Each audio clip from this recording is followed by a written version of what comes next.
Vous me dites quand c'est parti.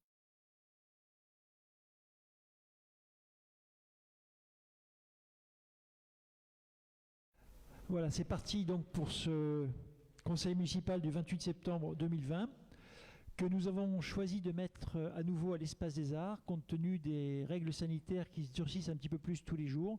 Nous avons décidé de maintenir le conseil municipal à l'Espace des Arts, sachant que la préfecture nous recommandait de le laisser au conseil dans la salle du conseil municipal. On estimait que c'était un petit peu étriqué pour pouvoir faire une séance de conseil dans de très bonnes conditions sanitaires. Donc les règles sont toujours les mêmes. On garde le masque si on ne parle pas. Quand vous parlez, bien sûr, vous pouvez décider, sachant qu'on a une distance raisonnable entre chaque personne, vous pouvez bien sûr retirer votre masque pour parler, ça sera plus audible. On a aussi reconduit l'opération de la retransmission en direct du conseil municipal, ce qui permet aux administrés de voir et de savoir ce qui se passe. D'ailleurs, j'en profite pour souligner le fait que les conseils municipaux sont très bien suivis sur le live Facebook. Donc voilà, ce que je vous propose, c'est donc de commencer cette séance de conseil municipal. Et on va commencer par l'appel. Et l'appel aujourd'hui sera fait donc par la plus jeune de l'Assemblée, Émilie Roy, qui va procéder à l'appel. Présent. Présente. Présent. Pouvoir. Présent. Présente. Jean-Claude Bégat. Présent. Agnès Biasuto. Présent. Pascal Santal. Présent. Magali Vincent. Présent. Christian Garnier. Présent. Martine Coquin. Présent. Jacques Paganelli. Présent. Patrick Poix. Pouvoir. Serge Benet. Chantal Jaubert. Présent. Isabelle Roger. Jean-Marc Illich. Présent. Stéphanie Assion. Éric Galliano. Graziella Piras. Thomas Michel. Cédric Giner. Marine Desideri. Bon, Émilie Roy. Denis Tendil. Armand Cabrera. Martine Cabot. Bernard Pézery. Éric Joffre. Laetitia Istas David. Marina Brondino. Lionel Riquelme. Voilà, donc deux pouvoirs, le pouvoir de Cécile Christol Gomez pour Jean-François Plane et le pouvoir de Patrick Roas pour moi-même. Donc le quorum est atteint, donc la séance peut se dérouler dans des conditions normales. Donc je propose maintenant de procéder à l'approbation du PV de la dernière séance de conseil municipal. Pas de questions ou de remarques, donc je propose de passer au vote. Qui est contre ? Qui s'abstient? Qui est pour? Unanimité sur le PV. Je vous remercie. Alors ensuite, on va passer à l'ordre du jour en lui-même. Il y a pas mal de délibérations. Les séances de conseil municipal dernières ont permis d'installer le conseil municipal et de désigner un certain nombre de nominations dans différents organismes. On finit aujourd'hui l'installation du conseil avec notamment on passe pas mal de délibérations sur des questions d'ordre administratif, notamment un certain nombre de règlements avec lesquels je vais commencer. Donc la première délibération concerne le règlement et du fonctionnement du conseil municipal. Il y a un certain nombre de lois, notamment la loi NOTRe, qui sont venues modifier le fonctionnement des conseils municipaux, avec l'obligation notamment de faire un règlement intérieur, qui existait déjà en partie. Donc nous avons aujourd'hui une délibération qui concerne le règlement du fonctionnement du conseil municipal que vous avez dû lire avec attention, avec un certain nombre de chapitres. Dans le règlement, il y a bien sûr la constitution de commissions municipales qui se sont déjà tenues pour deux sur les trois. Il y a 3 commissions municipales que nous avons installées. Donc sur les 3 commissions, il y en a déjà 2 qui se sont tenues. Ce que je souhaite faire sur ce mandat, je vous l'ai déjà dit lors des précédents conseils municipaux, je vous réitère aujourd'hui la façon dont nous souhaitons que ce conseil municipal et que l'ensemble du mandat se passe. On est bien sûr dans la concertation, dans le dialogue. Il y a aujourd'hui 3 commissions qui existent. Donc la commission finances et administration générale, la commission éducation, enfance et famille et la commission aménagement du territoire et développement durable. Si vous souhaitez bien sûr interroger le conseil, interroger le maire ou interroger les adjoints aux conseils municipaux sur des questions, on est bien sûr à votre disposition, soit au travers d'échanges de courriers, d'emails, de coups de téléphone, ou je peux aussi vous recevoir en mairie avec grand plaisir pour éclaircir des points qui auraient besoin d'être éclaircis. Donc on est vraiment dans cette démarche de totale transparence sur l'ensemble de l'action municipale. Voilà. Donc, est-ce que vous avez des questions sur le règlement? Monsieur Tandil. Avec le micro, peut-être comme ça vous allez être enregistré.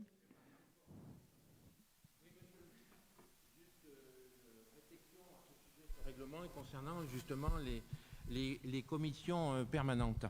Alors, il est vrai qu'au règlement 2014, il y avait cette commission. Aujourd'hui, il n'y a plus que 4 commissions parce que vous avez regroupé certains thèmes dans ces commissions, c'est tout à fait logique, c'est bien. Seulement, à notre sens, il manque 2 commissions, c'est sur la sécurité, alors je ne sais pas ce que vous avez prévu, et la commission vie associative, événementielle, sport et culture. Est-ce que vous pouvez nous donner des informations pourquoi ces commissions n'existent plus ? Alors, sur le précédent mandat, on avait effectivement pas mal de commissions. Cette commission, on s'est aperçu assez rapidement qu'on faisait des commissions, que les gens ne venaient pas forcément, qu'on n'ait pas le quorum. Donc, on se retrouvait à mobiliser des fonctionnaires, des élus, pour des commissions qui ne se tenaient pas. Donc, ce que je vous propose, c'est exactement ce que Là, on a vraiment identifié les trois commissions qui sont essentielles à la vie de la commune, qui sont les 3 points les plus importants pour le fonctionnement de la commune et surtout qui permettent d'informer le conseil municipal à l'avance sur les décisions qui sont prises. Après, effectivement, le monde associatif, c'est un domaine important. Le monde sportif, c'est un monde important. On a la chance sur ces différentes thématiques d'être présent à pas mal d'AG. D'ailleurs, vous êtes présents vous-même, certaines de ces AG. On est tous dans ces associations d'une façon ou d'une autre. Donc on a estimé qu'il n'y avait pas nécessité de faire une commission sur ces thématiques. En revanche, je vous réitère ma proposition. Si vous souhaitez qu'on se rencontre sur n'importe laquelle de ces thématiques, ce sera avec bien sûr un grand plaisir, que ce soit sur le monde associatif, sur le monde sportif. On est à votre disposition. Si vous avez des suggestions à faire, des façons d'améliorer le fonctionnement de la commune dans chacune de ces thématiques, on est vraiment à l'écoute sur chacune de ces thématiques. Est-ce qu'il y a d'autres questions? Monsieur Pézry.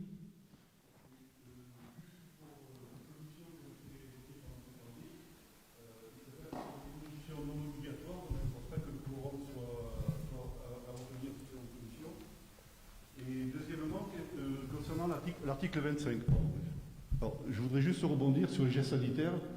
Si tant est les conseils municipaux doivent se tenir dans l'avenir ici, il serait bien que chacun ait un micro, ça répondrait aux gestes sanitaires, parce que nous ne sommes pas tenus de toucher toujours la même chose pendant la séance.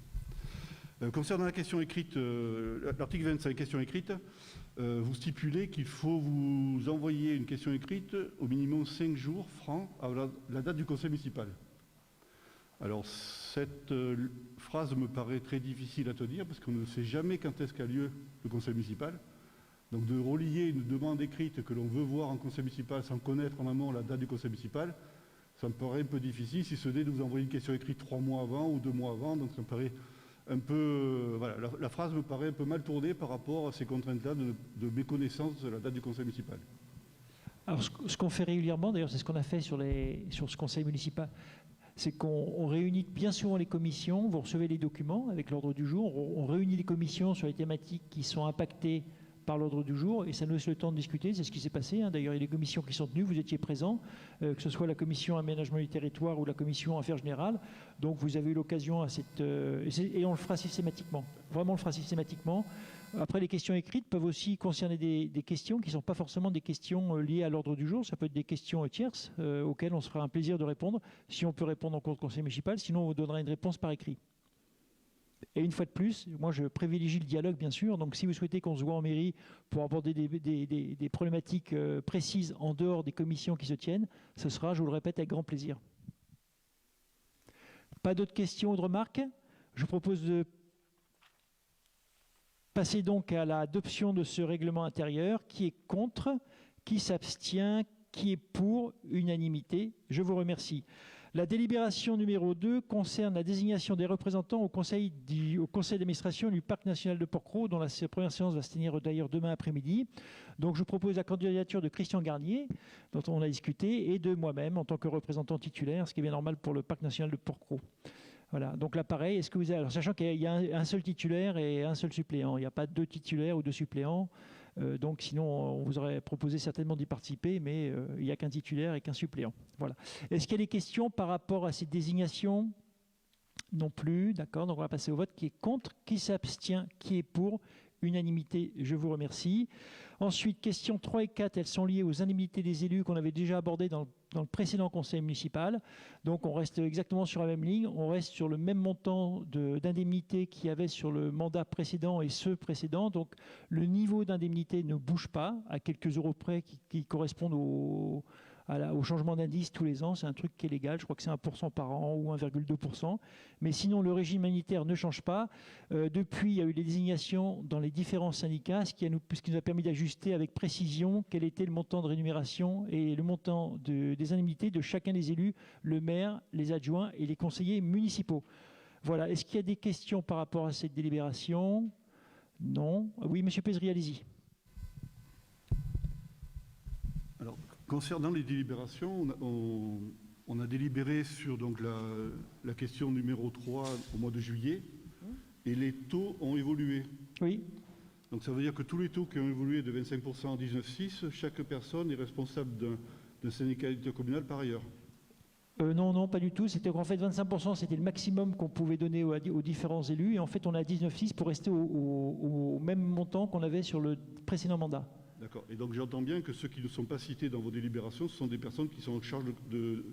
Tout à fait, c'est ça. Ceux qui ne sont pas cités ceux qui ne sont pas dans le tableau dans le tableau des indemnités sont rémunérés par les syndicats, exactement. D'accord. Je réitère aussi ma demande, c'est que donc normalement les délégations donc, sont soumises à indemnité, ce qui est tout à fait logique. Par contre, sur votre site internet, je l'avais déjà signalé la dernière fois, tous vos élus sont délégués à quelque chose. Donc, ce qui veut dire que tous les élus devraient être attributaires d'une indemnité. Donc, pour enlever le quiproquo, vous leur donnez une indemnité ou vous changez l'intitulé sur le site, s'il vous plaît. Bon, merci, on va regarder ça cet après-midi ou demain matin au plus tard. Merci. Pas de questions supplémentaires, je propose de passer au vote. Qui est contre? Qui s'abstient? Qui est pour? Donc, unanimité, je vous remercie. Monsieur Pézri, allez-y. Si vous permettez, j'aimerais que l'on vote en 2 fois. C'est ce qui est prévu. Vous avez voté que le numéro 3 là. Ça, c'est délibération numéro 3. D'accord, excusez-moi. Maintenant, délibération numéro 4, ça concerne l'indemnité majorée des élus qui avait été aussi vue lors du dernier conseil municipal, qui concerne en fait la majoration de 25% qui est rendue possible par la loi. Donc délibération qui avait déjà été prise la dernière fois et qu'on reconduit. Est-ce qu'il y a des questions ou des remarques? Non. On va passer au vote. Donc qui est contre? Qui s'abstient? Contre. Donc comme la dernière fois, voilà. Donc 7 contre. Qui s'abstient? Qui est pour? Je vous remercie. La délibération numéro 5 ça concerne le plan communal de sauvegarde version 2020. Et donc M. Plane, Jean-François Plane va prendre la parole.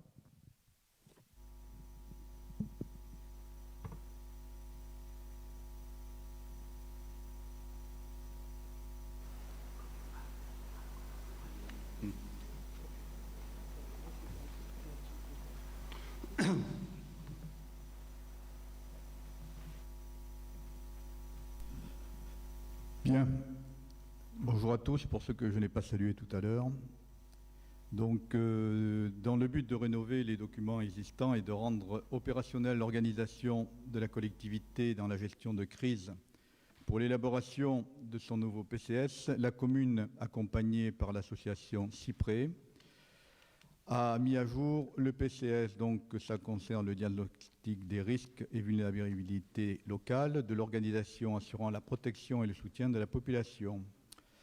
Ça comprend le document d'information communale sur les risques majeurs, c'est-à-dire le DICRIM, la production de cartographie nécessaire au plan communal de sauvegarde, l'actualisation de l'organisation communale de crise, la réalisation d'une fiche relative aux modalités d'alerte de la population, la mise à jour du recensement des enjeux communaux, la mise en place des annuaires et recensement des moyens avec les services concernés, l'actualisation des fiches sur l'organisation des centres d'accueil, le diagnostic des risques et vulnérabilités locales et l'organisation assurant la protection et le soutien de la population.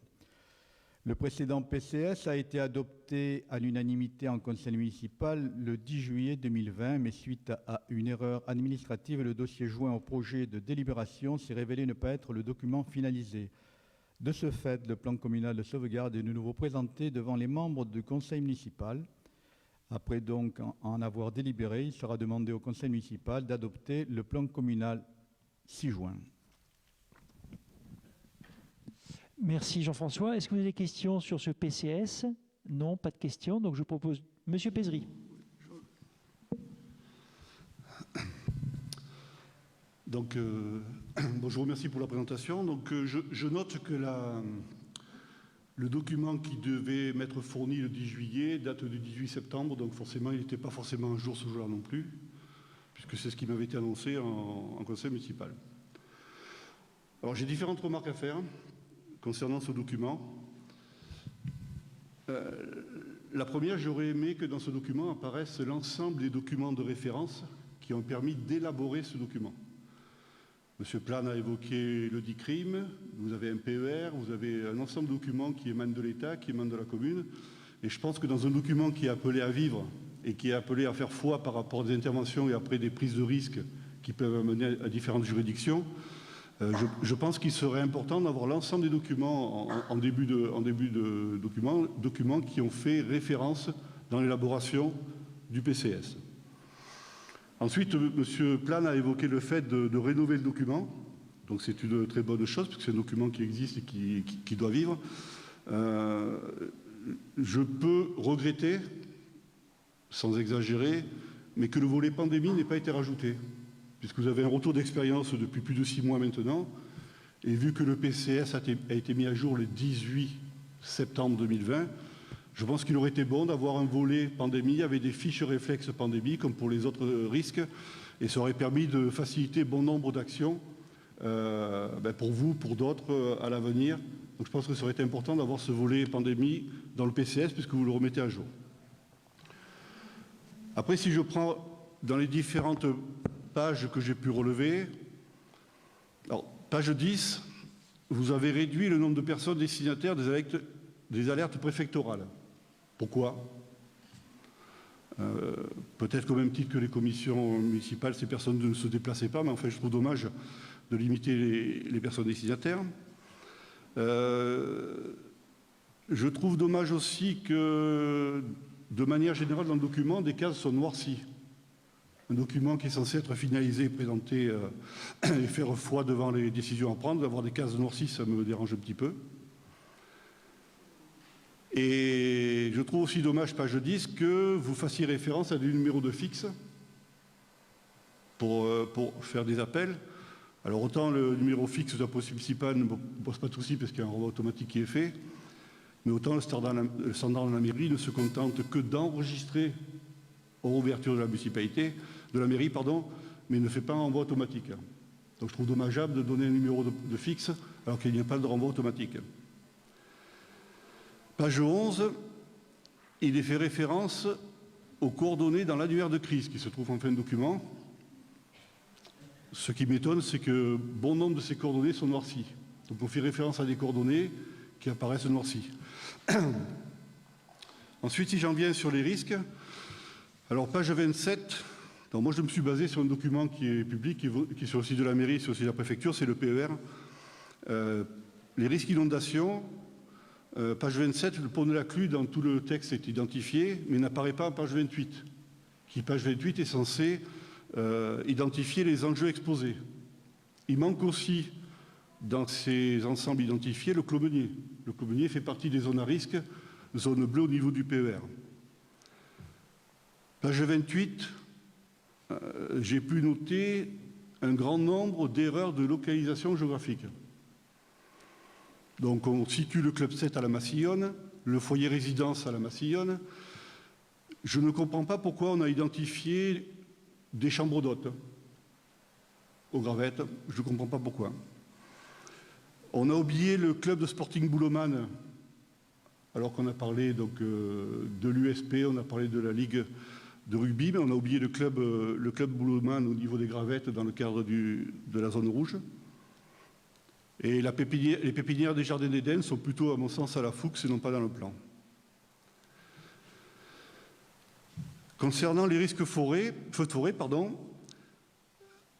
vous avez mentionné apparemment tous les enjeux exposés et identifié essentiellement les lieux recevant du public, donc camping en particulier, mais vous n'avez jamais mentionné les habitations, alors que bon nombre de ces habitations sont dans des zones au même titre que les campings. Et par contre, j'aurais voulu savoir comment a été intégré l'ensemble des zones où l'application de la réglementation DFCI a cours sur la commune. Et je pense en particulier Club 7, je ne vois pas apparaître en tant que zone à enjeu, alors qu'il est dans une DFCI. Page 32, il y a des différences entre le mouvement de terrain. Au niveau mouvement de terrain, il y a des zones qui n'apparaissent pas. La Grenouille en particulier est soumise à un mouvement de terrain, ça n'apparaît pas. Donc je reviens sur l'annuaire de crise, la page 52, donc pourquoi la plupart des cases sont noircies. Une autre question que je me pose, donc il est tout à fait louable que l'ensemble des élus de la municipalité soient référencés dans ce document. Ça vous fait peut-être rire, M. Stassinos, moi je ne rigole pas. Il est tout à fait louable que l'ensemble des élus soient référencés dans le tableau concernant, en tant que personne qui pourrait être contactée. Je trouve dommageable, vu votre esprit d'ouverture, que les élus de l'opposition n'y soient pas. Nous aurions pu aussi apparaître, parce que nous pouvons avoir notre part en cas de sinistre, être conviés à vous assister ou vous accompagner. Au niveau de la page 93, et j'en terminerai là-dessus, donc je trouve qu'il y a des problèmes d'identification de risque. Alors, pour le club de kayak, parce que c'est un tableau, si vous vous rappelez la présentation, c'est un tableau où vous avez différentes colonnes et vous avez un code de couleur en fonction de la zone bleue, zone rouge, et ainsi de suite. Donc, le club de kayak, le risque tsunami est absent. J'aurais soupçonné qu'il y soit. Et par contre, il est en zone rouge inondation parce qu'il a été situé aux Gravettes. Donc, ça me paraît un peu surprenant. Le village club Igesa est aussi soumis au risque tsunami. Donc, je n'ai pas cru lire dans vos documents que nous montions à une altitude aussi importante pour atteindre le club Igesa. Et le village club Igesa n'est pas, par contre, identifié en risque incendie, alors que cité en page 30. Voilà. Donc, tous mes exemples reprennent ce que j'ai pu dire la dernière fois. Vous avez fait une mise à jour, c'est bien, mais je crois qu'il y a encore un long chemin à parcourir, parce qu'il y a beaucoup d'incohérences. Et quand on sait que c'est un document qui doit servir de référence à quiconque intervenant en cas de risque, je me permettrai de vous demander de procéder ou de remettre à niveau. Merci. Je vois que vous avez ardemment feuilleté, et c'est très bien, au moins ça permet en définitive de corriger éventuellement quelques erreurs. Alors, je vais vous répondre au maximum de ce que je peux vous répondre, dans la mesure où vous avez quand même annoté énormément de choses. Donc, si vous aviez la gentillesse de me communiquer par la suite toutes les problématiques que vous avez soulevées, au moins on s'assurera qu'elles soient corrigées. Alors, ce qu'il faut d'abord que vous compreniez, c'est que le plan communal qui vous est fourni, c'est un plan communal qui n'est pas opérationnel.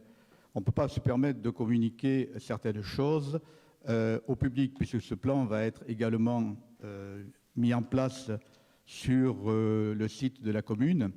Voilà pourquoi les numéros de téléphone privés et particuliers du personnel ont été noircis. Les seuls qui restent apparents, c'est les téléphones que l'on trouve dans l'annuaire, comme les téléphones des médecins et des infirmiers ou éventuellement des hôpitaux. Tout le reste, tout ce qui a été noirci, c'est simplement pour ces raisons-là. Après, en ce qui concerne la mise en place et le rendu opérationnel du plan, il n'y a pas de problème. Nous avons tous les numéros et le cas échéant, le jour où ça se produit, on ne sera pas obligé d'effacer ce qui a été noirci. Ne vous en faites pas là-dessus. Après, pourquoi il n'y a que 3 personnes qui sont prévues pour les alertes? Eh bien, tout simplement parce que c'est la préfecture qui l'a décidé comme ça. Nous, on était favorables à ce qu'on ait plusieurs personnes qui puissent être joignables, mais la préfecture a diminué à 3 personnes l'alerte. Donc ça, c'est déjà un point. Après, qu'est-ce que vous m'avez dit en dehors de toutes les petites anomalies que vous avez soulevées? Les élus de l'opposition, effectivement, moi je suis pas du tout contre, au contraire, que vous apparaissiez. Donc on fera le nécessaire pour que vous apparaissiez, bien évidemment.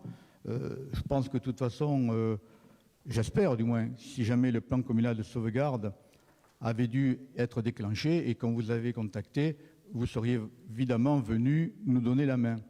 En tous les cas, je l'imagine. Donc il n'y a pas de souci là-dessus, on le fera.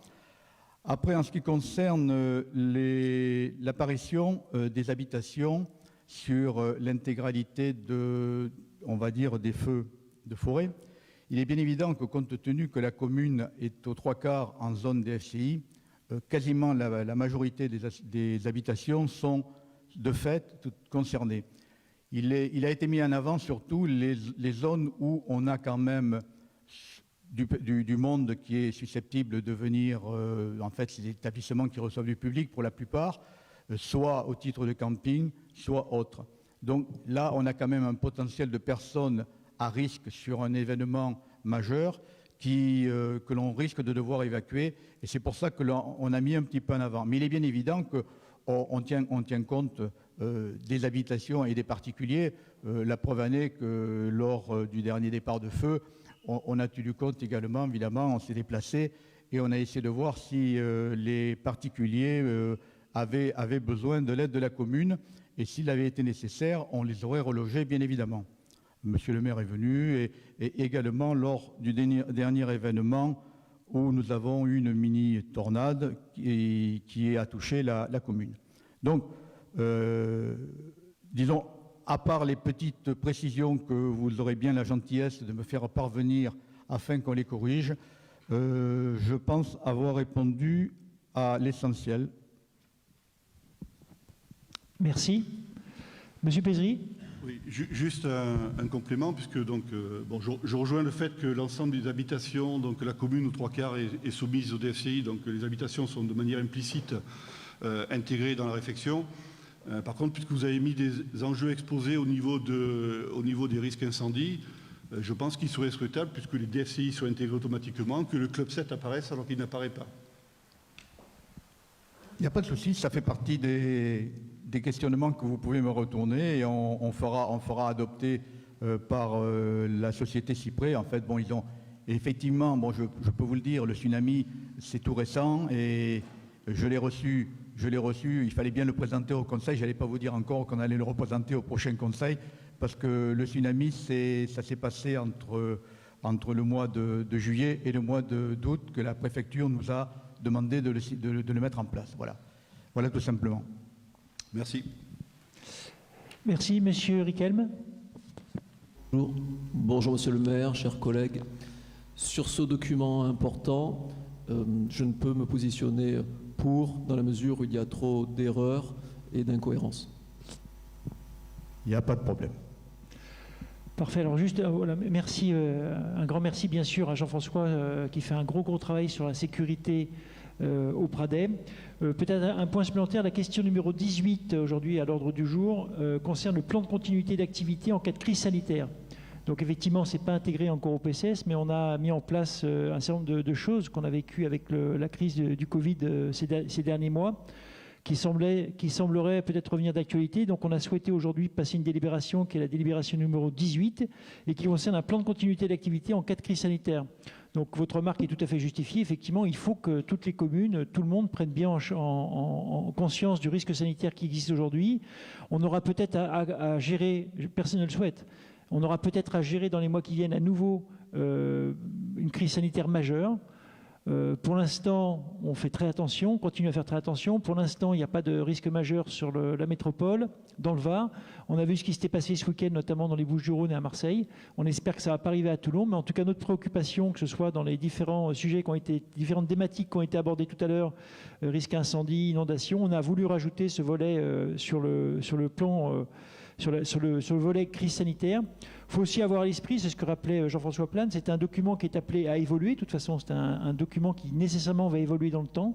Et merci de toutes vos remarques qui nous permettent d'améliorer le plan communal de sauvegarde. Et c'est normal que le document évolue dans le temps. On sera certainement amené, peut-être dans le cours de mandat, à représenter une nouvelle version en fonction des amendements et des améliorations que nous sommes tous responsables d'apporter. Vous en faites la preuve aujourd'hui. S'il n'y a pas d'autres remarques, je propose de passer au vote. Qui est contre? Qui s'abstient? Alors, qui est contre? Qui s'abstient? Qui est pour? Je vous remercie. La question numéro 6 concerne le règlement intérieur de la CAO. Donc, concernant les questions 6, 7, 8, en fait, ce sera Isabelle Roger qui va prendre ces questions, qui sont toutes liées à la thématique de la commande publique. Isabelle Roger, c'est à vous. Délibération numéro 6. Ça marche là? Vous m'entendez? Donc bonjour à tous. Concernant la délibération 6, le Code général des collectivités territoriales fait référence à l'organisation et enfin à la composition, à la désignation des commissions d'appel d'offres et justement ne prévoit rien quant à leur organisation. À ce titre, les collectivités territoriales sont engagées à établir leur propre règlement intérieur concernant les commissions d'appel d'offres. La collectivité territoriale en a donc établi un qui a pour objet d'établir les modalités de convocation, de quorum et de compiler toutes les mesures relatives au marché public et aux délégations de services publics pour la CAO. La présente délibération qui vous est présentée aujourd'hui a pour objet donc de mettre à jour ce règlement intérieur et notamment de enfin pas notamment, c'est même l'objet principal, c'est de suggérer qu'il n'y ait plus de commission d'appel d'offres pour l'ouverture des plis des marchés à procédure formalisée. Le législateur avait fait en effet rien prévu pour les commissions d'appel d'offres pour l'ouverture des plis. Ça reste contraignant, il faut un quorum, il faut mettre des convocations et ce n'est que des mesures d'enregistrement. Donc il est proposé de supprimer cette commission d'appel d'offres pour l'ouverture des plis, mais en contrepartie, avant la convocation et pour la convocation de la CAO pour l'attribution des marchés, qui reste prévue par l'article de collectivité territoriale, puisque les CAO ont pour objet d'attribuer les marchés, il sera soumis à la CAO le PV d'ouverture des plis. Le conseil municipal est donc invité aujourd'hui à adopter cette mesure. Merci pour cette présentation. Est-ce qu'il y a des questions ou des remarques? Monsieur Pézry. Donc, je comprends que vous ne retenez pas la possibilité d'avoir une commission d'ouverture des plis parce que vous avez peur de ne pas avoir le quorum et ainsi de suite, ou ça risque de nous prendre du temps. Alors, sachez que moi, j'ai demandé à mon groupe de voter contre parce que je considère que la phase finale d'un marché, qui est la signature au bas de ce marché, commence par une commission d'ouverture des plis. Et je trouve essentiel que l'ensemble des élus, et en particulier sur l'opposition, puissent assister à une ouverture de plis, parce que ça fait partie, pour moi, d'une démarche très importante dans la lecture d'un marché. Vous recevez des candidatures, vous pouvez en évincer. Je pense que c'est important que l'ensemble des élus, et en particulier l'opposition, soient au courant du procédé. Et ce n'est pas qu'un simple procès-verbal qui pourra nous permettre de nous faire un jugement dessus. Je rappelle effectivement que vous avez raison, le procès-verbal quand même rétablit toute la façon dont ça s'est ouvert. C'est donc un administratif et un technique. Ce sont des papiers, c'est un enregistrement notarial, on coche, voir un huissier qui dit ça y est, ça n'y est pas. Par transparence, effectivement, on proposait de le soumettre, donc tout ce PV à la CAO. Je ne pense pas qu'il y ait des opérations qui auraient pu échapper à la CAO, qui seraient... Merci pour les précisions. Effectivement, bon, je crois que c'est le législateur qui a permis cette modification. C'est utilisé dans beaucoup de collectivités et d'organismes publics. Voilà. Donc nous, on a souhaité effectivement accompagner ce mouvement de modernisation. Il faut savoir qu'il y a beaucoup de... Quand on ouvre des appels d'offres aujourd'hui, l'ouverture de plis, ça se fait encore, mais enfin ça se fait beaucoup par électronique aujourd'hui, à une traçabilité qui est bien sûr beaucoup plus facile. Donc on est en 2020, ce sont des choix, effectivement des choix. C'est le choix que fait un choix qui avait été fait sur le premier mandat et qu'on continue sur le deuxième mandat. On est dans une logique d'efficacité, de fonctionnement. La loi, par certains aspects, autant ça complexifie le fonctionnement de l'administration sur certains aspects. Je pense que quand le législateur prend des initiatives pour faciliter la vie publique, faciliter le fonctionnement de l'administration, et on en profite. Et je pense que là, c'est exactement ce qui est fait. Moi, je fais confiance, bien sûr, à tous les services, parce qu'au final, ce sont pas forcément, ce sont les fonctionnaires, les agents qui mettent en place ces procédures d'ouverture de plis. J'en fais une totale confiance. Je pense que la transparence sera là. Je pense qu'en aucun cas, on peut mettre en doute la sincérité des personnes qui vont effectuer ces ouvertures de plis. En tout cas, moi, bien sûr, je ne mets en aucun cas leur sincérité ou la sincérité de la procédure en question. C'est fait quand même sur des procédures d'appel d'offres qui pèsent plusieurs centaines de millions d'euros. Si ça se fait pour des centaines de millions d'euros, je pense qu'on peut le faire pour des ouvertures de plus de 200 ou 300 000 euros en commune du Pradet. Voilà, ce qui est plus important, c'est en fait, et c'est ce qu'on fait systématiquement, c'est pour ça que d'ailleurs le législateur a prévu de rendre obligatoire des commissions de CAO. Le plus important, c'est une fois que les plis sont ouverts, de faire des vrais choix politique en termes de qualité de l'offre, la qualité de l'offre qui est donnée, l'aspect financier, ce sont les deux sujets principaux. À partir du moment où il y a une commande politique, il faut que derrière la qualité de la prestation soit au rendez-vous, il faut que le prix soit au rendez-vous. C'est surtout là-dessus qu'on a besoin chacun d'intervenir. Voilà, plus que sur l'aspect mécanique. Monsieur Pézry, je vous en prie. Alors, je vous rejoins sur la nécessaire qualité et le rapport qualité-prix, puisque je pense avoir participé dans le cadre de mon emploi à bon nombre de marchés, et puis Isabelle Roger est là pour en témoigner, puisque c'est elle qui contrôlait ce que l'on pouvait faire en tant que technique et en tant que prescripteur. Par contre, je me permets de démentir vos propos, dans le sens où je n'ai jamais remis en cause l'intégrité et la capacité de travail. Vous avez toujours une façon de détourner les paroles pour la mener à votre avantage. Donc je n'ai en aucun cas remis en cause les employés. Je tenais simplement à ce que l'opposition, avec les élus de votre groupe qui avaient été désignés pour la commission d'appel d'offres, soient présents lors de l'ouverture de prix, travaillent de concert avec les fonctionnaires, parce que je pense qu'il y a un partage qui peut se faire, et de ce partage, pouvait sortir peut-être des idées intéressantes pour le bien du Pradet. Voilà mon propos. Merci. Est-ce qu'il y a d'autres remarques ou interventions? Non, on va donc passer au vote. Qui est contre? Qui s'abstient? Qui est pour? Je vous remercie. Délibération numéro 7, toujours Isabelle Roger. Alors, la délibération 7 concerne le prochain marché d'assurance qui finit donc au 31/12/2020. Il est donc nécessaire de relancer la procédure. Et donc, à ce titre, on propose de faire un groupement de commandes avec le CCAS afin de mutualiser les coûts et la gestion administrative de ces marchés. Le marché se composerait donc en 4 lots. Le lot 1, l'assurance des dommages aux biens pour une somme de 47 000 euros. Le lot 2, l'assurance de la flotte automobile pour une somme de 62 000 euros. Le lot 3, l'assurance de la responsabilité civile, 35 000 euros. Et le lot 4, l'assurance de la protection juridique pour 1 600 euros. On est donc sous les seuils des procédures formalisées. Donc on ferait une procédure adaptée. Il est donc demandé au conseil municipal d'autoriser le maire à signer la convention de groupement de commandes et dans un second temps d'autoriser le maire à signer l'accord cadre permettant l'achat de ces marchés d'assurance. Merci Isabelle pour cette présentation. Est-ce qu'il y a des questions ou des remarques? Non, je vous propose donc de passer au vote. Qui est contre? Qui s'abstient? Qui est pour? Je vous remercie. Question numéro 8, toujours Isabelle Roger. Alors, 8, nous sommes toujours dans le cadre d'une convention de groupement de commandes pour la fourniture et la livraison de matériel de masques et de produits parapharmaceutiques. Toujours dans ce souci de mutualisation, de gestion administrative et d'optimiser les coûts, il est proposé donc de faire un marché groupé avec le CCAS et le foyer logement. Donc, il y aurait 2 lots. Un lot qui concernerait le matériel de protection avec des coûts qui vous sont exposés, 70 000 € pour le Pradé, 2 500 € pour le CCAS et 8 000 € pour le foyer logement.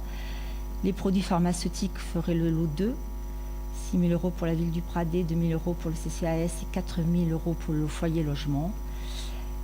Il est donc proposé, d'autoriser le maire à signer la convention de groupement et ensuite d'autoriser le maire à signer le marché en tant que coordinateur du groupement de commandes. Merci Isabelle. Là encore, un souci d'efficacité de l'action publique. Et puis, accessoirement, d'économiser un petit peu d'argent. Voilà, délibération numéro 8, pas de questions. Monsieur Pézry. Juste une question, je ne voulais pas poser précédemment, mais ça rejoint. Ce type de groupement n'existe pas au niveau de la métropole? Parce qu'on aurait pu, par souci d'économie tel que vous le présentez, on aurait pu éventuellement se greffer sur ce genre de groupement, puisqu'on le fait pour l'ensablement des plages, on aurait peut-être pu le faire pour les masques et les assurances. Alors les assurances, on arrive au terme de notre marché d'assurance le 31/12, donc par souci là aussi d'efficacité de repartir en janvier, il nous fallait donc repartir aujourd'hui tel que c'était.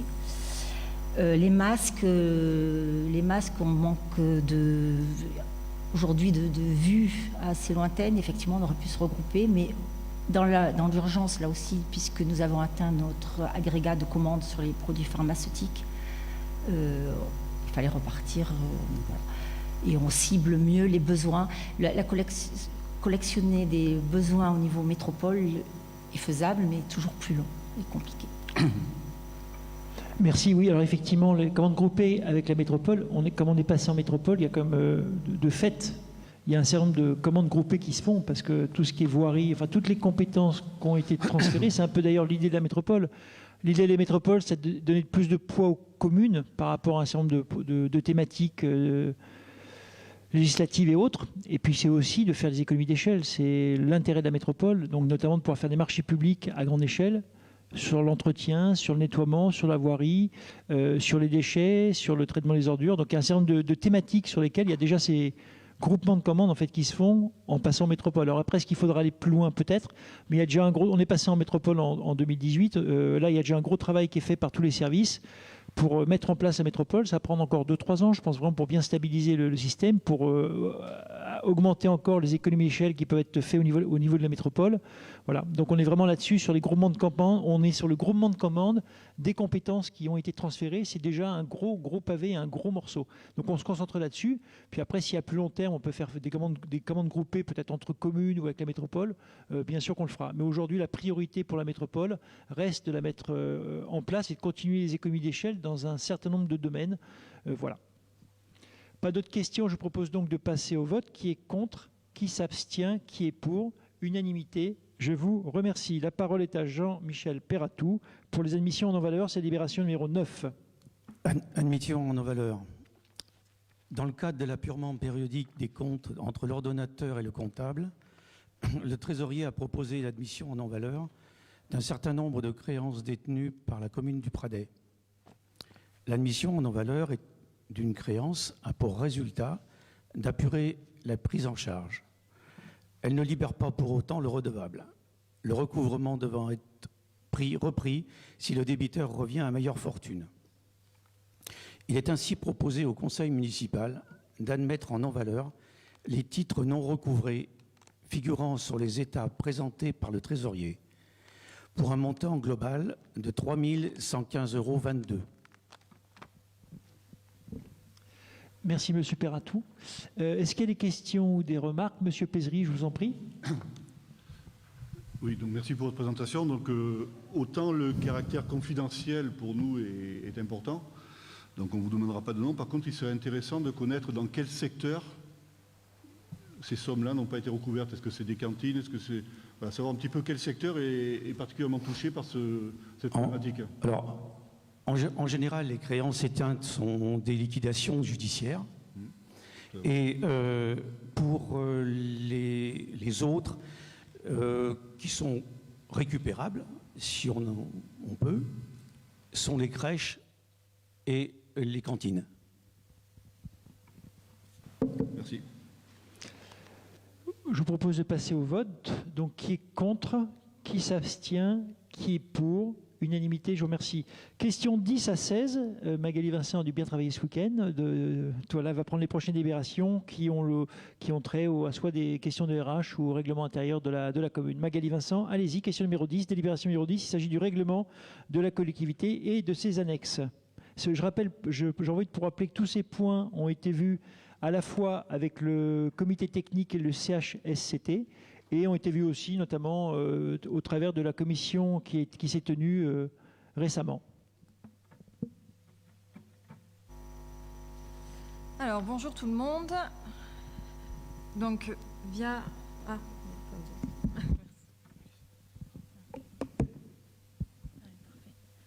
donc, bonjour tout le monde. Attendez, je l'allume.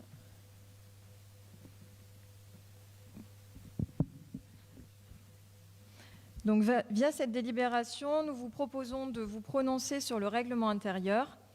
Donc, je vais vous épargner la lecture car vous avez pu en prendre connaissance. En préambule, je dirais que l'ancien règlement avait plusieurs décennies et qu'il ne comportait donc rien sur le compte épargne-temps, sur les addictions, sur l'utilisation du téléphone portable, par exemple.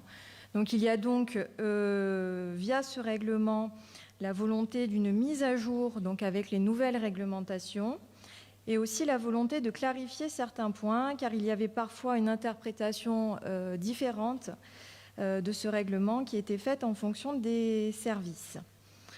Je voulais aussi rajouter que ce règlement est un bel exemple de concertation dans la mesure où il est issu des services. Il a été construit par les chefs de service, validé par les syndicats et présenté en commission avec les membres de l'opposition. Pour rentrer un petit peu plus dans le détail, je vais vous dire quelles ont été les nouveautés apportées à ce règlement intérieur. Donc, il y a sur le compte épargne-temps la possibilité de rajouter des récupérations. Il y a un paragraphe qui est dédié à l'utilisation du téléphone portable. Il y a la possibilité concernant les congés, donc la possibilité pour un agent de faire un don anonyme et gratuit à un autre agent qui en aurait besoin dans des situations, par exemple, d'enfants malades, gravement malades, par exemple. Il nous a été demandé aussi, lors de la commission, par les syndicats, un jour en cas de décès de frères et sœurs. Donc, cette demande a été acceptée. Donc, nous sommes passés de 2 jours à 3 jours de congé. Et il y a aussi, du coup, dans ce règlement intérieur, avec le volet sur les addictions, la possibilité de faire cesser une situation dangereuse en faisant contrôler l'intéressé par les services habilités. Voilà ce que je pouvais vous dire sur ce nouveau règlement. Merci beaucoup pour cette présentation. Est-ce que vous avez des questions ou des remarques? Monsieur Pézuri. Merci pour votre présentation. Donc, j'ai vu que vous mettiez en place donc, le CIA qui permet donc d'avoir des primes exceptionnelles en fonction donc, du travail et de l'implication fournie au niveau de la collectivité. Alors, ce qui est dommage, c'est que vous mettez un plafond maximum. À mon sens, il aurait peut-être été intéressant de mettre un plafond minimum, donc un seuil de référence qui permettrait à chaque fonctionnaire d'avoir un minimum garanti. Mais surtout, ça permettrait, puisque cette attribution de CIA est largement liée à la hiérarchie, ça permettrait, si jamais la hiérarchie ne veut pas du tout attribuer de CIA, de le justifier plus fortement que si le zéro est naturel pour tout le monde, on peut passer sous silence plein de choses. Donc je pense que d'avoir un seuil minimum ou un seuil de référence, plus juste au niveau de cette application. J'ai été un peu étonné aussi concernant les addictions. Parce que quand on reprend donc l'article 7, vous dites que voilà, les postes soumis à contrôle, donc vous faites une énumération de postes et je ne la remets pas en cause, mais vous ne parlez que de postes à risque. Bon, ça j'entends. Donc lorsqu'on manipule un engin, lorsqu'on travaille à l'extérieur, enfin, vous parlez aussi de travail au contact des enfants, au contact des personnes âgées, ce que je comprends tout à fait. Mais je pense que là-dedans, alors c'est peut-être mis de manière implicite, mais il aurait été intéressant aussi de parler du personnel de la mairie, puisque le personnel de la mairie côtoie du public. Donc je pense que les mesures qui sont appliquées à tous les types de postes que vous avez identifiés, pour moi, doivent s'adresser à l'ensemble des municipaux. Bon, pour moi, c'est une démarche qui est tout à fait saine et tout à fait intéressante. Mais je pense qu'elle n'est pas exhaustive, elle n'est pas implicite uniquement au poste à risque, mais pour moi, il faut qu'elle soit exhaustive et que l'ensemble des employés municipaux puissent à un moment donné être testés. Quelqu'un qui est à l'accueil qui reçoit de manière alcoolisée, quelqu'un qui est dans le service qui reçoit des personnes. Je pense que c'est aussi dommageable que quelqu'un qui est au contact des enfants ou des personnes âgées. Ouais, merci. Alors, sur le CIA, il y a une délibération qui est prévue, la délibération sur le RIFSEP. Donc, si vous le voulez bien, je reprendrai votre question tout à l'heure. Et concernant, effectivement, les postes soumis à contrôle, voilà, comme vous l'avez dit, c'est aujourd'hui les postes qu'on a appelés les postes à risque. Après, c'est la première version de ce nouveau règlement avec notamment le volet sur les addictions, parce que rien n'avait été fait précédemment sur ce sujet. Donc ce n'est pas simple déjà de traiter ce sujet, c'est une première version. On a démarré par cette version-là. Après, en fonction des besoins, effectivement, ça pourra s'étendre. Donc on tient compte de votre demande, mais voilà, je tenais à vous dire aussi que c'était une première version et que pour commencer, on s'était cantonné au poste à risque. Merci. On va passer au vote. S'il n'y a pas d'autres questions ou remarques, je propose donc de passer au vote. Qui est contre? Qui s'abstient? Qui est pour? Unanimité. Je vous remercie. Délibération numéro 11, ça correspond à la modification du tableau des effectifs. Donc, le tableau des effectifs doit être modifié afin de tenir compte des recrutements et des prévisions d'avancement des grades, des suppressions suite au déroulement de carrière et aux évolutions des services. Il est donc demandé au conseil municipal de se prononcer sur la mise à jour du tableau des effectifs qui porte sur la création de 26 postes et sur la suppression de 14 postes. Donc pour vous en dire quelques mots au-delà du texte, le tableau des effectifs n'est pas le tableau du personnel employé par la collectivité. Il est donc plus large que cela. Il intègre 3 éléments, donc les emplois en cours, les évolutions de carrière des emplois en cours, c'est-à-dire le poste actuel et la possible évolution, et les potentiels recrutements sur l'année. Donc, par exemple, pour un recrutement, la collectivité ne connaît pas toujours le grade du futur recruté, donc elle se permet d'ouvrir plusieurs postes pour ne pas être bloquée en cas de recrutement. Donc, les créations sont essentiellement liées à la fluidité des parcours professionnels, voire à quelques recrutements. Et les suppressions relèvent d'une volonté d'épurer, car il y a parfois trop de postes par grade, et notamment sur le fait qu'il n'est pas toujours nécessaire d'avoir des grades du niveau d'entrée dans une logique d'évolution des carrières. Merci.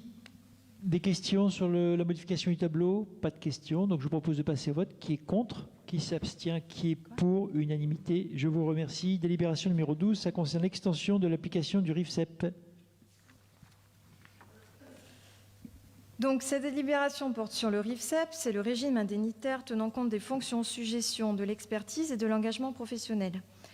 Donc le 10 décembre 2018, la commune a adopté le RIFSEP, mais tous les décrets n'étaient pas sortis, notamment ceux qui concernent les grades d'ingénieur, technicien, éducateur de jeunes enfants, puéricultrice, cadre de santé, puéricultrice, infirmier et auxiliaire de puériculture. Donc le conseil municipal doit se prononcer sur les points suivants. Donc décider l'application du régime indemnitaire tenant compte de l'IFSE et du CIA à compter du 1er décembre 2020 pour les cadres d'emploi susmentionnés et dans les conditions identiques aux autres cadres d'emploi et aux agents contractuels conformément à la délibération numéro 66 du 10 décembre 2018.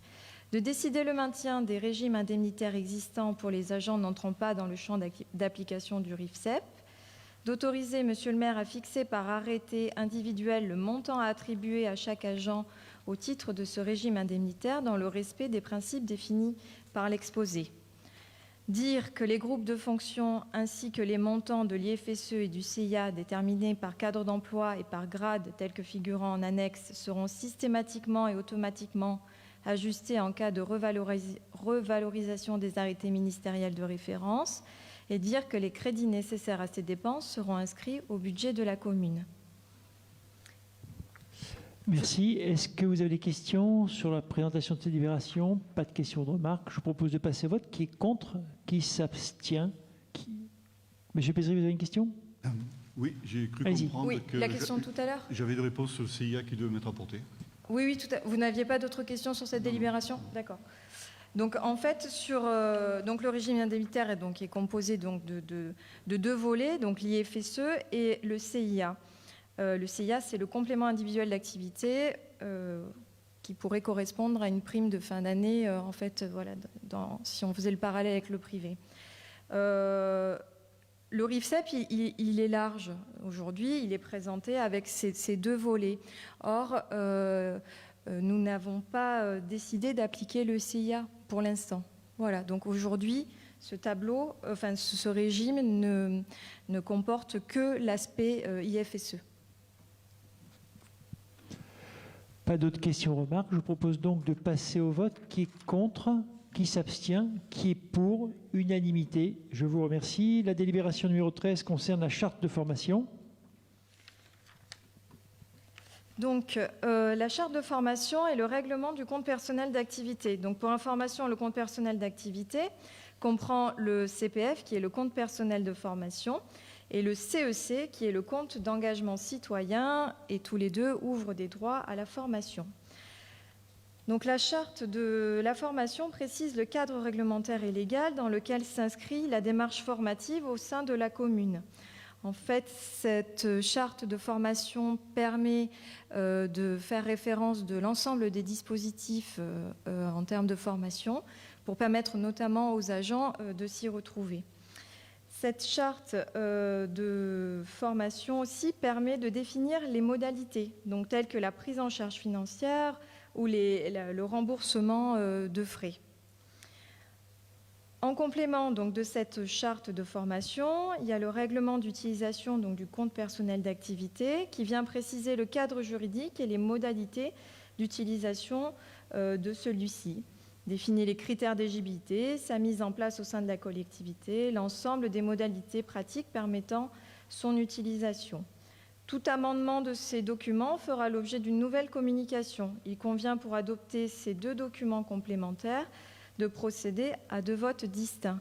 Avant de procéder donc aux deux votes, vous avez une seule délibération et donc deux documents distincts. Et avant de procéder au vote, je voulais aussi vous informer que même si ça ne fait pas partie du conseil de ce conseil municipal, il y a un plan de formation qui a été adopté. Donc on ne vous le transmet pas parce qu'il est nominatif, mais voilà. Donc en fait, il y a en gros 3 documents sur la formation au sein de la collectivité, la charte, le règlement du compte personnel d'activité et le plan de formation. Du coup, on a eu le droit à la présentation de la 13 et de la 14 en même temps, mais je vous propose de procéder aux deux votes. S'il n'y a pas de questions, M. Pézry, allez-y. Oui, je rebondis puisque ça faisait partie de mes interrogations. Ce plan de formation, donc c'est un plan qui va être lié donc à la volonté de professionnalisation du poste, à la volonté de sécurité du poste, donc tout ce qui est habilitation. Est-ce qu'il y a aussi un volet volontariat de l'agent qui lui permet éventuellement de changer de poste à l'avenir, donc de se former par anticipation pour demander un autre poste? Alors oui, tout à fait. En fait, il y a 4 catégories dans ce plan de formation. Donc, comme vous l'indiquiez, une première partie qui concerne les obligations liées au poste, donc tout ce qui relève de la sécurité, et aussi des formations donc, qui relèvent du déroulement de carrière, une partie qui concerne les souhaits de la collectivité et une partie qui concerne aussi les souhaits du personnel. Voilà. Merci. Alors, j'en profite pour dire que sur le précédent mandat et ce qu'on va continuer sur ce mandat, on n'hésite vraiment pas à faire évoluer les gens, soit en termes de technicité dans un métier, soit à changer les agents de poste. Ça arrive assez souvent. Ça se fait longtemps à l'avant, en fait. Donc, 6 mois, 1 an, 3 ans pour certains. on évalue quels vont être les besoins de la collectivité en termes d'agents et on les forme pas mal en avance. On leur fait faire même des journées parfois, des semaines avec certains services pour voir si ça leur plaît aussi. Il faut que le métier leur plaise. Et puis là, ça permet de les former et de préparer les passations de poste. Donc c'est vraiment un gros travail qui avait été fait sur le premier mandat et qu'on va continuer sur ce deuxième mandat. Donc les 2 délibérations ont été présentées en même temps. Je vous propose de commencer par voter la délibération numéro 13 qui est la charte de formation. Qui est contre ? Qui s'abstient, qui est pour, unanimité, je vous remercie. Et la question donc numéro 14, qui est le règlement d'utilisation du compte personnel d'activité. On va passer au vote aussi puisque la question a été abordée. Qui est contre, qui s'abstient, qui est pour, unanimité également, je vous remercie. Maintenant, c'est la question numéro 15, qui concerne le règlement d'utilisation des véhicules de service. Donc, la ville du Pradais dispose d'un parc automobile mis à la disposition des agents et des élus dans le cadre de l'exercice de leurs fonctions. La gestion du parc ainsi que toutes les contraintes associées tant à la ville qu'au personnel concerné suppose que chacun soit informé des règles d'utilisation. Voilà, donc ce règlement définit les conditions d'utilisation et les obligations de chacun, mais aborde également les cas particuliers et les principes retenus des véhicules remisés à domicile par certains agents ou élus. Le présent règlement a été présenté en comité technique et à la Commission des Affaires Générales le 17 septembre 2020.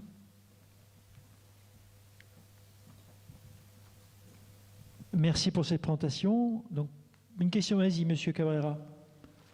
Merci, Monsieur le maire. Monsieur le maire, dans le règlement intérieur fixant les conditions des véhicules de la commune, il nous manque le compte-rendu du document de l'avis du comité technique en date du 17 septembre 2020. Pouvez-vous nous dire quels sont les élus et les membres qui y siègent? Dans ce règlement, on ne parle pas des carnets de bord pour les véhicules afin de maîtriser la gestion et de contrôler l'utilisation qui est faite des véhicules de service. Ce carnet doit être vérifié mensuellement par le responsable désigné à cet effet par l'autorité territoriale. Ce document doit mentionner quotidiennement et par mission le kilométrage au compteur en début et en fin de journée, la nature et la durée de la mission et le nom du conducteur. Dans le texte du Lexis 360 collectivités territoriales, article 17, valorisation de l'avantage en nature, qui dit « L'utilisation du véhicule travail-domicile constitue, selon la réglementation, un avantage en nature. Cette utilisation fera l'objet d'une déclaration auprès des services fiscaux et de l'URSSAF. » Pour vous, monsieur le maire, et pour vous, être plus précis, vous avez bien le droit d'emprunter un véhicule de service de manière temporaire et au moyen d'une autorisation pour un motif en lien direct avec les obligations du mandat électif. Vous n'avez pas le droit de monopoliser une voiture pour la durée du mandat et encore moins de rentrer avec chez vous tous les soirs. En effet, dit le Code général des collectivités territoriales, ni la circulaire ministérielle du 15 avril 1992 relative aux conditions d'exercice des mandats locaux ne reconnaissent pas la possibilité pour les assemblées locales délibérantes d'attribuer des véhicules à leurs élus. Par ailleurs, les élus locaux disposent déjà d'un dispositif d'indemnisation des frais de déplacement exposés dans l'exercice de leur mandat sur les fondements des articles L. 2123-18, le R. 23-22-1, le L. 23-18-1 et l'article 21-23-14 du Code général des collectivités territoriales. Je vous rappelle que les fonctions d'élu local sont gratuites et que toute dérogation apportée à ce principe, qu'il s'agisse d'indemnité ou d'avantages de nature, doit être prévue par un texte. Pour votre directeur de cabinet qui habite la commune, l'article 21 de la loi numéro 90-1967 du 28 novembre 1990 ne précise pas l'attribution d'un véhicule dans les communes de moins de 80 000 habitants. Pour votre responsable du CTM, qui demeure aussi dans la commune, cet agent n'a pas besoin qu'on lui attribue une voiture, car il est à 10 minutes du CTM pour pouvoir récupérer un véhicule à tout moment. Pour le responsable du service technique qui habite Sifour, il en est de même. Les seules autorisations qu'on peut donner, c'est à votre directrice de service et aux responsables de police municipale. Nous vous demandons donc de revoir votre délibération sur ce sujet. Est-ce qu'il y avait d'autres questions ou remarques? Non. Écoutez, Monsieur Cabrera, merci pour toutes vos précisions. On va regarder ça dans le plus gros détail. Pour nous, ce sont bien sûr des véhicules de service, donc la délibération est tout à fait conforme à la loi et à l'esprit de la loi. Voilà, donc écoutez, néanmoins, merci beaucoup pour votre apport. Je vois que vous avez bien travaillé sur ces délibérations. On avait déjà eu l'occasion d'en discuter lors de la commission qui s'était tenue des affaires générales. Voilà, je vous propose de passer au vote s'il n'y a pas d'autres remarques. Qui est contre? Monsieur Riquelme, allez-y. Merci, monsieur le maire. Je pensais voter pour, mais voyant que vous ignorez toutes les questions posées par monsieur Cabrera, je voterai contre. Alors, donc on va passer le vote. Qui est contre? J'ai une question à vous poser. Ah, il y a encore une question. Allez-y, monsieur Cabrera. Est-ce que vous pouvez mettre à ma disposition les copies des carnets de bord des véhicules que vous allez passer en délibération actuellement?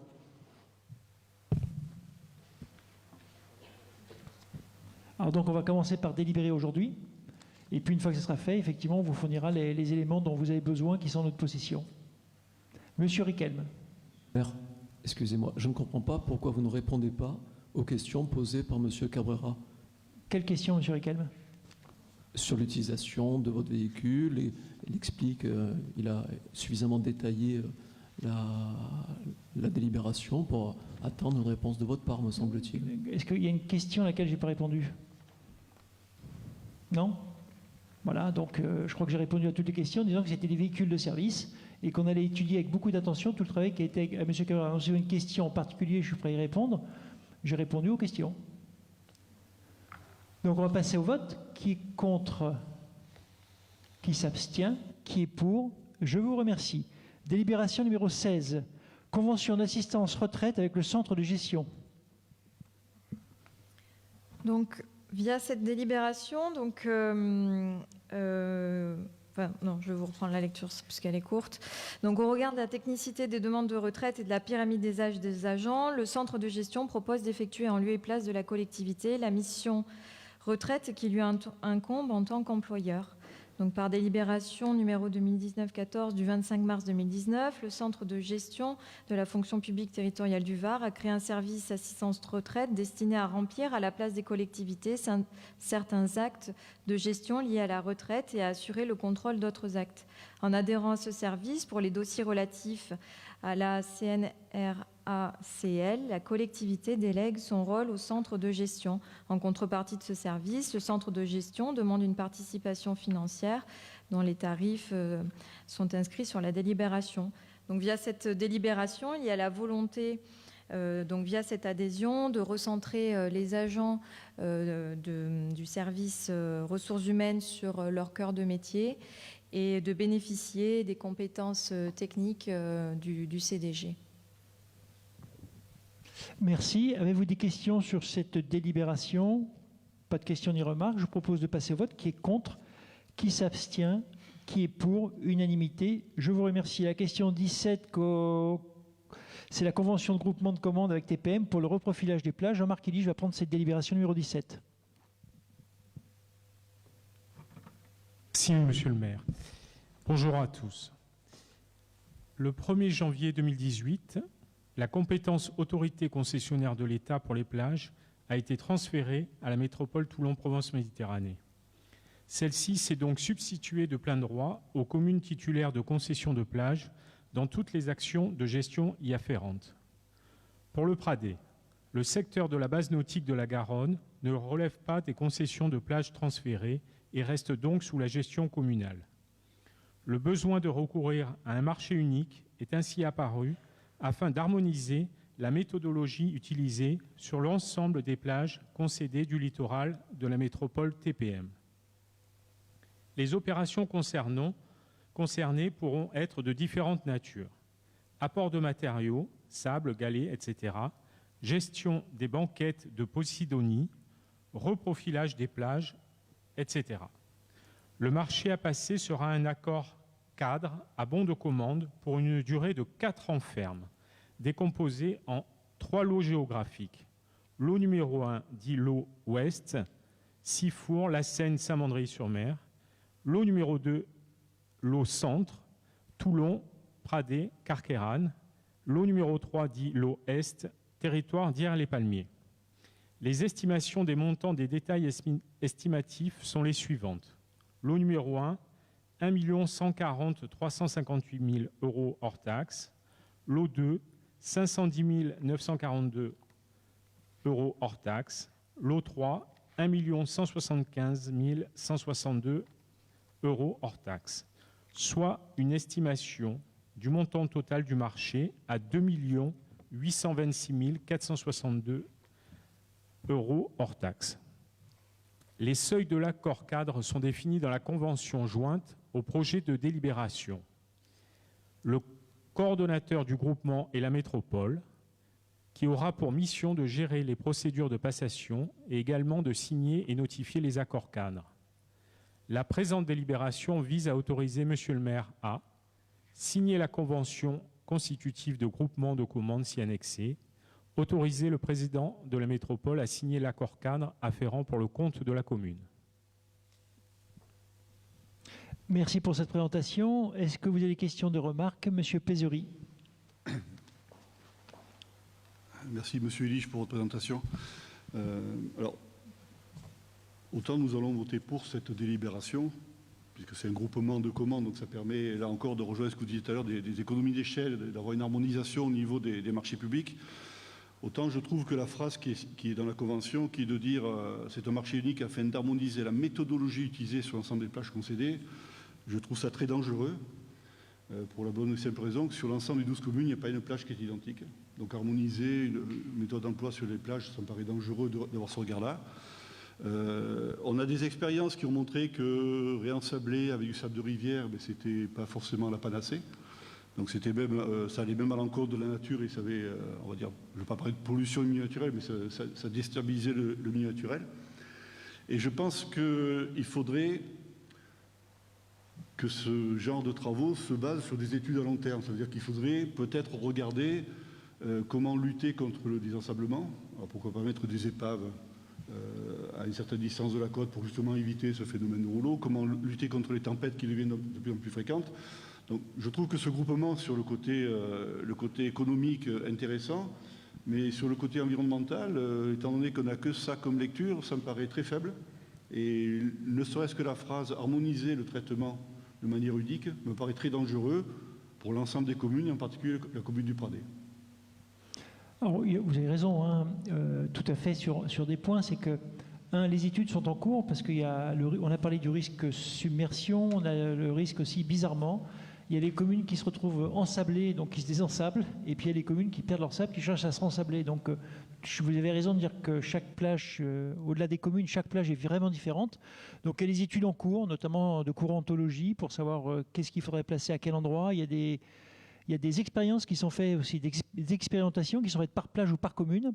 Et l'esprit de la métropole, ce n'est pas d'uniformiser les expériences, au contraire, c'est justement de laisser chaque commune et les élus qui sont en charge de délégation,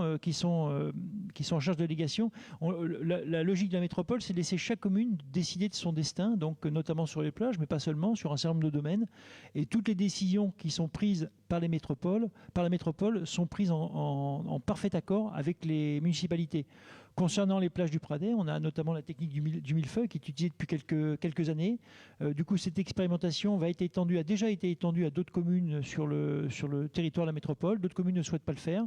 Mais la décision revient toujours au final aux élus, aux maires des communes. On est vraiment dans cette logique au niveau de la métropole. C'est quelque chose que pousse le président Hubert Falco, une démarche à laquelle adhère l'ensemble des maires.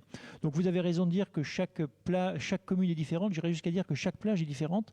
Donc des études sont au cours, notamment Gilles Vincent, qui est le maire de Saint-Mandrier, qui s'occupe de ces problématiques, parce qu'elles sont bien là. C'est vrai pour les plages, c'est vrai pour les ports aussi. Vous avez parlé des ports avec le risque de submersion. Il y a un porté à connaissance qui a été fait il y a quelques années, je crois qu'il y a 2 ou 3 ans, je ne dis pas de bêtises, un porté à connaissance qui a été fait par la préfecture sur le risque de submersion marine, notamment qui mettrait en danger les plages et notamment qui mettrait en danger certains ports. Le port de Lucinière pourrait en faire partie. Donc c'est simplement un porté à connaissance qui donne une vision à long terme de ce que pourrait être notre littoral à 30 ans, à 50 ans, au-delà.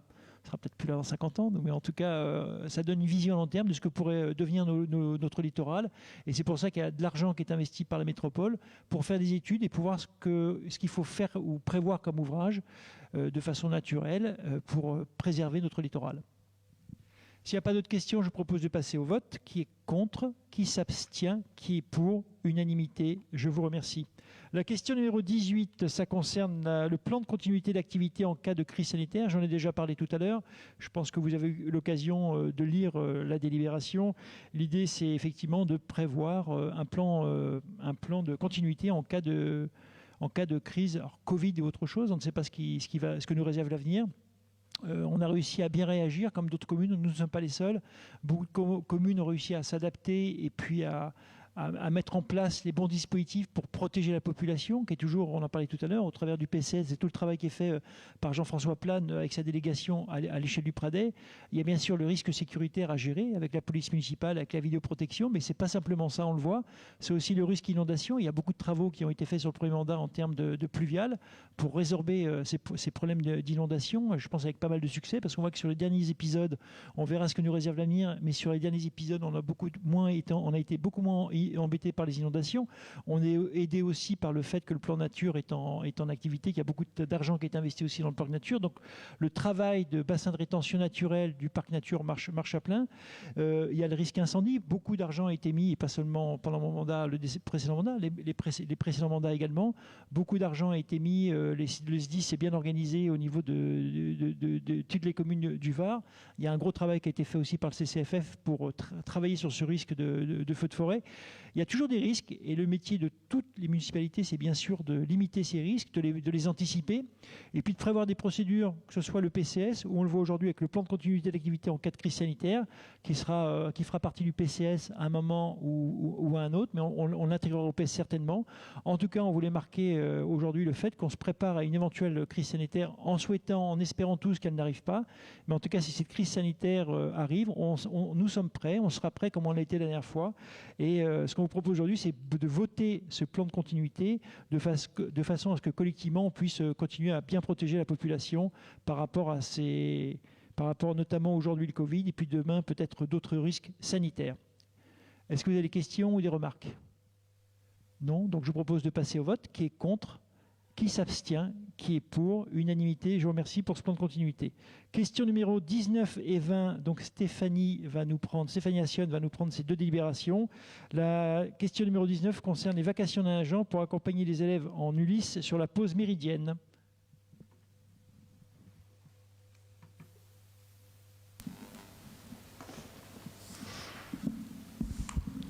Alors, bonjour à tous. Donc la délibération numéro 19 concerne la création d'un poste de vacataire pour l'accompagnement des enfants de l'Ulysse durant la pause méridienne.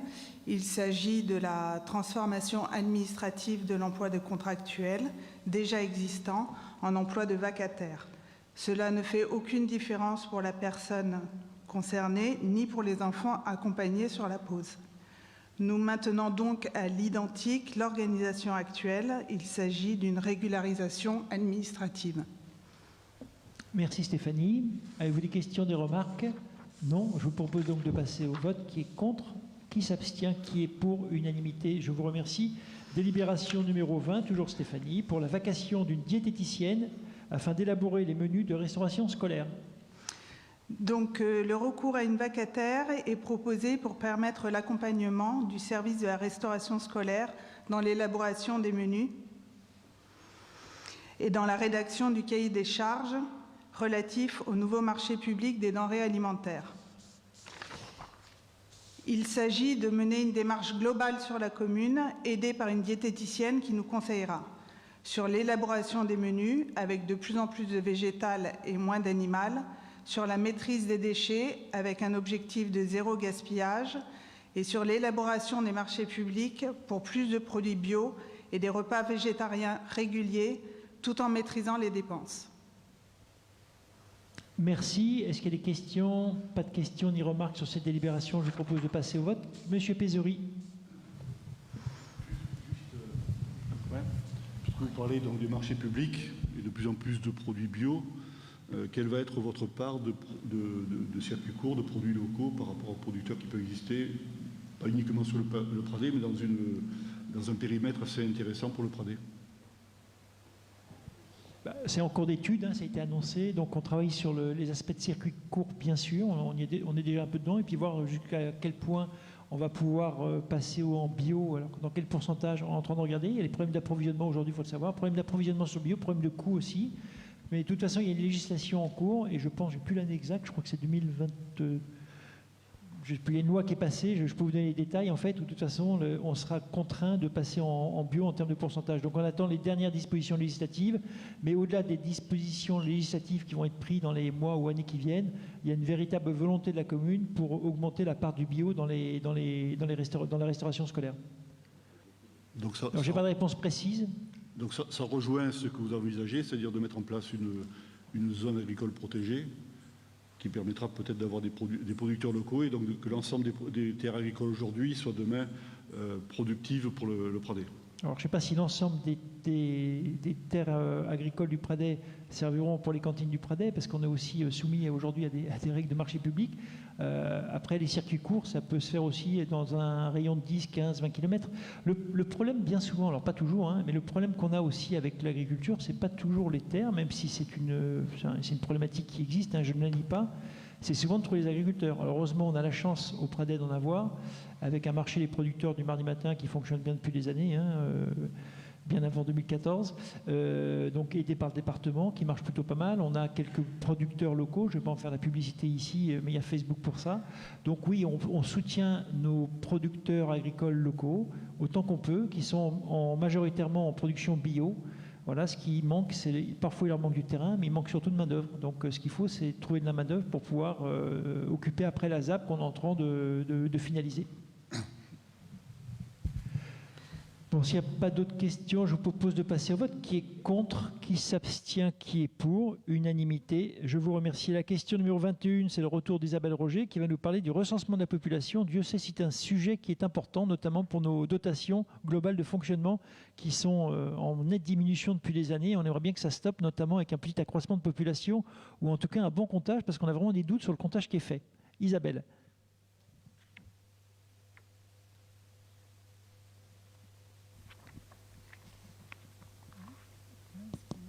Vous m'entendez là?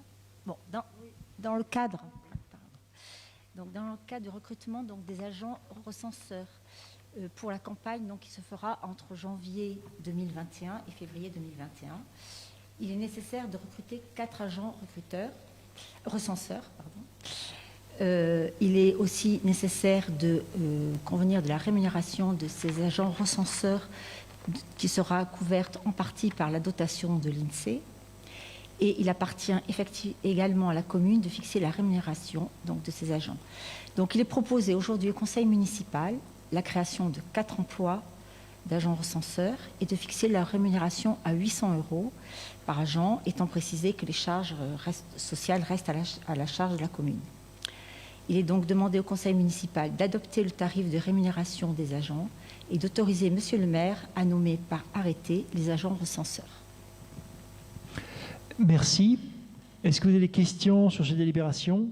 Pas de questions ou de remarques, donc je vous propose de passer au vote. Qui est contre? Qui s'abstient? Qui est pour? Unanimité. Je vous remercie. La question numéro 22, ça concerne la désignation du directeur de la régie autonome du port des Ourcinières. Donc on a effectivement un agent de la commune qui est passé métropole, qui était directeur du port, donc qui a démissionné de ses fonctions au 1er septembre. Donc il a fallu trouver un ou une remplaçante. Bon, on a trouvé un agent qui était motivé pour le faire, dans les conditions qui sont indiquées dans le document, à raison de 2 heures par semaine environ. Voilà. Il fallait absolument trouver quelqu'un pour reprendre la direction du port, sachant que c'était la fin de saison. C'est la saison durant laquelle on sort tous les bateaux. Voilà. On est toujours aussi en parallèle sur un projet de requalification du port des Ourcinières avec la métropole, en espérant pouvoir lancer les études en 2021 et puis après sur une réalisation, on espère 2023-2024. Voilà. Est-ce que vous avez des questions sur cette nomination? Pas de questions. Je vous propose de passer au vote. Qui est contre? Qui s'abstient? Qui est pour? Unanimité. Je vous remercie. Question numéro 23. C'est Agnès Biasuto qui va nous parler de la convention avec le club de kayak.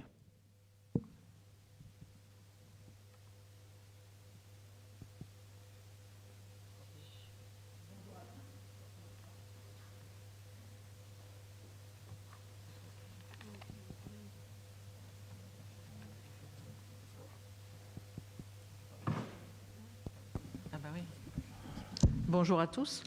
La délibération numéro 23 concerne le renouvellement de la convention avec le club de kayak.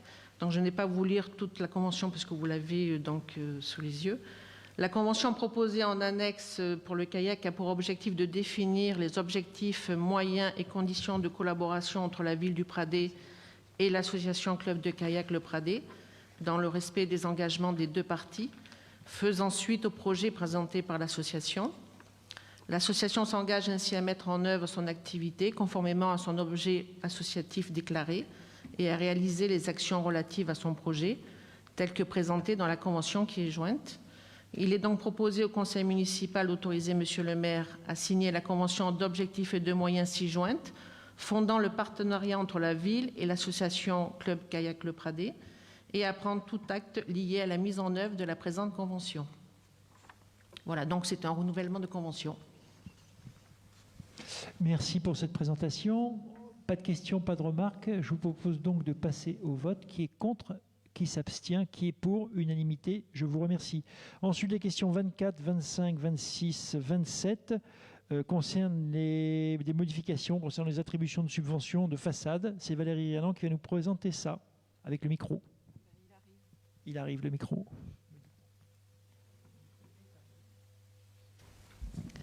Merci Monsieur le maire, mes chers collègues. Donc effectivement, la commune octroie des subventions pour les ravalements de façade des immeubles situés dans le périmètre de la ville. Et en application de la délibération de juin 2018 qui a été prise à ce sujet, je vous propose d'accorder une subvention donc de 4 239,52 € pour la réfection de la façade de l'immeuble situé au 31 rue Lantruat. Donc ça, c'est une première délibération. Et ensuite, on va en passer des similaires pour d'autres adresses. Merci pour cette présentation. Pas de questions ou de remarques. Je vous propose de passer au vote. Qui est contre? Qui s'abstient? Qui est pour? Unanimité. Je vous remercie. Donc, la délibération suivante, il s'agit donc d'un montant de 14 579,90 € pour la façade de l'immeuble au 23 avenue Jean Moulin. Merci, pas de questions. Qui est contre? Qui est pour? Qui est contre? Qui s'abstient? Qui est pour? Unanimité. Je vous remercie. Et enfin, la délibération numéro 26 pour un montant de 7 550,40 € à l'adresse au 64 avenue Gabriel Péry. Merci. Donc là, pareil. Pas de remarques, pas de questions. Qui est contre? Qui s'abstient? Qui est pour? Unanimité. Je vous remercie. Délibération numéro 27. Donc, il s'agit en fait d'accorder un délai supplémentaire de réalisation de travaux dans le cadre de l'obtention de la subvention pour la réfection des façades. En effet, à la suite de l'épidémie de Covid et à la situation sanitaire exceptionnelle liée à la période de confinement, certains projets de rénovation de façades n'ont pas pu avoir lieu et ont dû être reportés.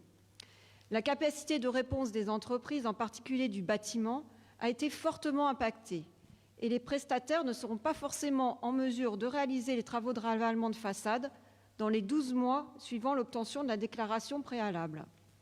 Donc, pour toutes les déclarations préalables ayant pour objet un ravalement de façade déposé dans le cadre du dispositif prévu, comme je vous le disais tout à l'heure, par la délibération du conseil municipal de juin 2018, qui ont été autorisées mais non encore réalisées, il vous est proposé de prolonger le délai de travaux de 6 mois supplémentaires et de le porter à un délai de 18 mois. Merci. Oui, effectivement, il est important d'aider à la fois les gens qui veulent rénover les façades. J'avoue que là, il y a un gros travail qui a été fait. La plupart des propriétaires ont joué le jeu. On a maintenant une belle place. Il nous manque l'immeuble du Marigny sur lequel il va falloir travailler de manière à ce que la façade soit bien rénovée. Enfin, il y a un gros travail qui a été fait par les agents de la commune, bien sûr. Ensuite, par les propriétaires qui ont joué le jeu des rénovations. On a une ville embellie et continuons. Il y a la rénovation de l'église aussi qui est en cours. Ça nous permet de rendre encore plus d'attractivité à notre belle commune. Des questions, des remarques sur cette délibération numéro 27? Non. Donc, je propose de passer au vote. Qui est contre? Qui s'abstient? Qui est pour? Unanimité. Je vous remercie. Voilà. La dernière question, enfin l'avant-dernière question, la délibération à l'ordre du jour, c'est la présentation du rapport annuel de la SAGEP de 2018. Voilà, donc vous avez connaissance de la plaquette annuelle qui fait apparaître un compte de résultats positif à hauteur de plus de 143 000 €. Voilà, la SPL, la SAGEP, c'est une SPL sur laquelle nous sommes appuyés notamment pour faire le CTM, notamment pour faire une partie hypoculturelle, en l'occurrence la bibliothèque et la ludothèque. Et puis on a rénové aussi 2 maisons, Sandro, pour les mettre au patrimoine communal et les louer en termes de logements sociaux. Je dois oublier quelques opérations qui nous ont aidés à réaliser, ce qu'ils font pour le compte d'autres communes, parce qu'il y a aussi la commune de la Gare, de la Seine, je crois qu'à Cuers, et j'en ai oublié 1 ou 2 qui sont aussi membres de la SAGEP. On achète en fait des actions d'une société publique d'aménagement. Et c'est vrai qu'on n'a pas forcément les moyens humains et matériels, nous, de faire face à cette rénovation de patrimoine qu'on a bien besoin. Ça sera le cas d'ailleurs, vous savez qu'on est en cours de rénovation de l'école Marcel Pagnol. Donc il y a le programmiste qui a fait son travail, qui va nous faire un premier rendu. Et on aura l'occasion d'en parler en termes de soit via la commission d'aménagement, soit via la commission scolaire, via les deux certainement, ou aussi en appel d'offres. C'est un gros sujet pour l'ensemble du mandat. On sera appelé à en parler, à partager avec nos collègues de l'opposition, bien sûr, sur ce sujet, à partager avec l'ensemble de la communauté éducative. Et l'idée, ça sera là aussi de s'appuyer sur une SPL, de manière à pouvoir mener à bien ce projet, qui est un projet d'envergure à l'échelle de la commune. L'école Pagnol, je pense qu'elle a bien besoin d'être complètement refaite. On y travaille. Les premiers retours du programmiste ont été faits. Là aussi, crise du Covid et puis le retard des élections, ça nous a obligé à prendre un petit peu de retard. Mais enfin, on recroche complètement sur ce sujet. Et ça va être un des gros sujets du mandat. Et on s'y attelle dès à présent. Là aussi, on fera appel à une SPL. On n'a pas les moyens humains de conduire une opération de cette envergure à la taille du Pradet. Mais je crois que c'est le cas d'autres communes. Je pense qu'il y a pas mal d'autres communes qui font appel à des SPL. J'ai noté bien sûr que c'est le cas à la Valette, qui rénove, je crois, entre 4 et 6 écoles. C'est dans le mandat, ils font appel à une SPL. La Garde fait appel à la SAGEP. La Valette, c'est une autre SPL. Oulioul a aussi rénové une école. Ils ont fait appel à une SPL. Nous continuerons sur le mandat à faire appel à des SPL de manière à pouvoir mener ces projets dans les meilleures conditions possibles. Voilà. Est-ce que vous avez des questions sur ce rapport annuel de la SAGEP? Pas de questions. Monsieur Pézeri. Oui, juste une question. Je suis un peu étonné d'avoir des comptes de 2018 qui ont été arrêtés en mai 2019 et qui sont votés en septembre 2020. Voilà, c'est juste mon interrogation. Oui, bon, écoutez, je crois que c'est une bonne remarque, mais je peux vous expliquer pourquoi. C'est qu'en fait, les comptes de 2018, on les a parce qu'ils ont été faits en 2018. Les comptes de 2019, j'étais au conseil d'administration de la SAGEP il y a 15 jours. Et donc, ça a été voté il y a 15 jours à la SAGEP. Et depuis, on n'a pas reçu les documents validés, retour préfecture. Et du coup, on n'a pas pu présenter les comptes 2019. Mais j'imagine que ça sera fait au prochain conseil municipal dans lequel nous serons à même de vous présenter les comptes de la SAGEP pour l'année 2019. Monsieur Riquelme. Merci, monsieur le maire. Concernant l'opération de l'école Pagnol dont vous nous avez parlé, cela signifie que cette opération va être confiée à la SAGEP, parce que vous parliez de une SPL. C'est la SAGEP dont vous parliez ou c'est une autre SPL? Alors, à partir du moment où on confie une opération de ce type à une SPL, ça passe de toute façon par une délibération du conseil municipal. Avant, on aura l'occasion d'en parler en termes dans le cadre de la commission d'aménagement. Dans le cadre de la commission scolaire, on aura largement le temps d'en parler. Aujourd'hui, aucune décision n'est prise. La seule décision qui est extrêmement probable, c'est qu'on passe par une SPL. A priori, la SAGEP, dont nous sommes actionnaires, parce qu'il faut être actionnaire d'une SPL avant de pouvoir travailler avec une SPL. Aujourd'hui, naturellement, on devrait pouvoir travailler avec la SAGEP, avec qui on a bien travaillé dans le passé. On est très content de leurs prestations, mais l'avenir nous le dira. On est vraiment dans cette logique de concertation, d'écoute de tout le monde. Donc l'idée, c'est de faire des commissions, d'écouter les expériences des uns et des autres et de voir si on continue à travailler avec la SAGEP. Aujourd'hui, je ne vois pas pourquoi on ne continuerait pas à travailler avec eux, mais enfin, on peut quand même toujours se poser la question. C'est un investissement qui va être entre 9 et 13 millions d'euros, peut-être plus. Donc je pense qu'on a le droit de se poser toutes les questions, notamment en termes de coûts financiers. Parce qu'il faut savoir qu'une SPL, ça coûte de l'argent, mais enfin, ça coûte de l'argent aussi de prendre une maîtrise de toute façon. Donc l'équation financière ne va pas être neutre dans le choix de la SPL. D'accord. Concernant la SAGEP, puisque c'est l'objet de la délibération, y a-t-il des opérations que nous allons leur confier, hormis celle-ci, j'ai bien compris la réponse, on verra plus tard. Là, on ne sait pas encore, on va voir. Je pense qu'il y a un certain nombre d'opérations au-delà de... Aujourd'hui, ce n'est pas en fait l'avenir de la SAGEP, on peut en discuter, il n'y a pas de problème, mais aujourd'hui, c'est vraiment la présentation du rapport de 2018. Maintenant, la façon de fonctionner de la commune, c'est bien sûr de travailler avec des SPL. En l'occurrence, nous n'avons fait travailler que la SAGEP à ce jour. Donc l'idée de la commune, c'est l'utilisation de la SPL. Je pense que quand c'est bien utilisé comme on l'a fait, on s'aperçoit qu'on a avancé sur un certain nombre de projets. Donc il y a un certain nombre de projets structurants à venir sur les années qui viennent. Il faut déjà que ça fasse un arbitrage au sein de la majorité, ensuite un arbitrage avec l'opposition. Vous serez bien sûr conviés dans les commissions d'aménagement pour donner votre avis, pour donner des idées. On est vraiment dans la concertation, dans la transparence. Donc l'idée, c'est de bâtir un projet avec l'équipe majoritaire et puis ensuite de vous la proposer, peut-être de l'amender si vous avez des idées qui paraissent conformes à l'objectif politique qu'on mène au niveau de la commune. Donc se posera la question de savoir quelles opérations on doit mener en priorité. On a aussi des ressources financières qui sont relativement limitées. On a une baisse de DGF très conséquente sur le dernier mandat. Aujourd'hui, on parle d'une dette nationale de 115%. Ça fait un petit peu peur. On se demande un peu à quelle sauce on va être mangé. Il y a la suppression de la taxe d'habitation. On n'a pas de certitude quant à la pérennité du remboursement qui va être fait par l'État. Je pense que devant nous, on a quand même une problématique financière qui va être très très forte. Il y a déjà beaucoup de communes qui ont annoncé une augmentation de leur taux de la taxe foncière, parce qu'en plus la taxe d'habitation a été supprimée, donc on ne peut plus jouer sur cette taxe d'habitation. Nous, on essaie de maintenir le cap, on le fera au maximum, de ne pas monter les taux, c'est vraiment l'objectif, mais il y a beaucoup de communes qui ont annoncé une hausse des taux. Nous, on fait tout pour ne pas augmenter les taux, mais ça veut dire qu'il faudra continuer à faire les économies, ça veut dire qu'il faudra faire des arbitrages sur un certain nombre de projets. Donc les projets qui vont être retenus, ils font l'objet en ce moment en fait, d'arbitrage de la part de l'équipe majoritaire. Alors, quels sont ensuite, à l'intérieur de ces projets, ceux pour lesquels on fera appel à une SPL, ceux pour lesquels on fera directement, ça fera partie des discussions et des arbitrages qui seront rendus. Très bien, je vous remercie. Je suis toujours surpris quand vous dites une SPL, dans la mesure où pour l'instant, nous n'adhérons qu'à cette SPL.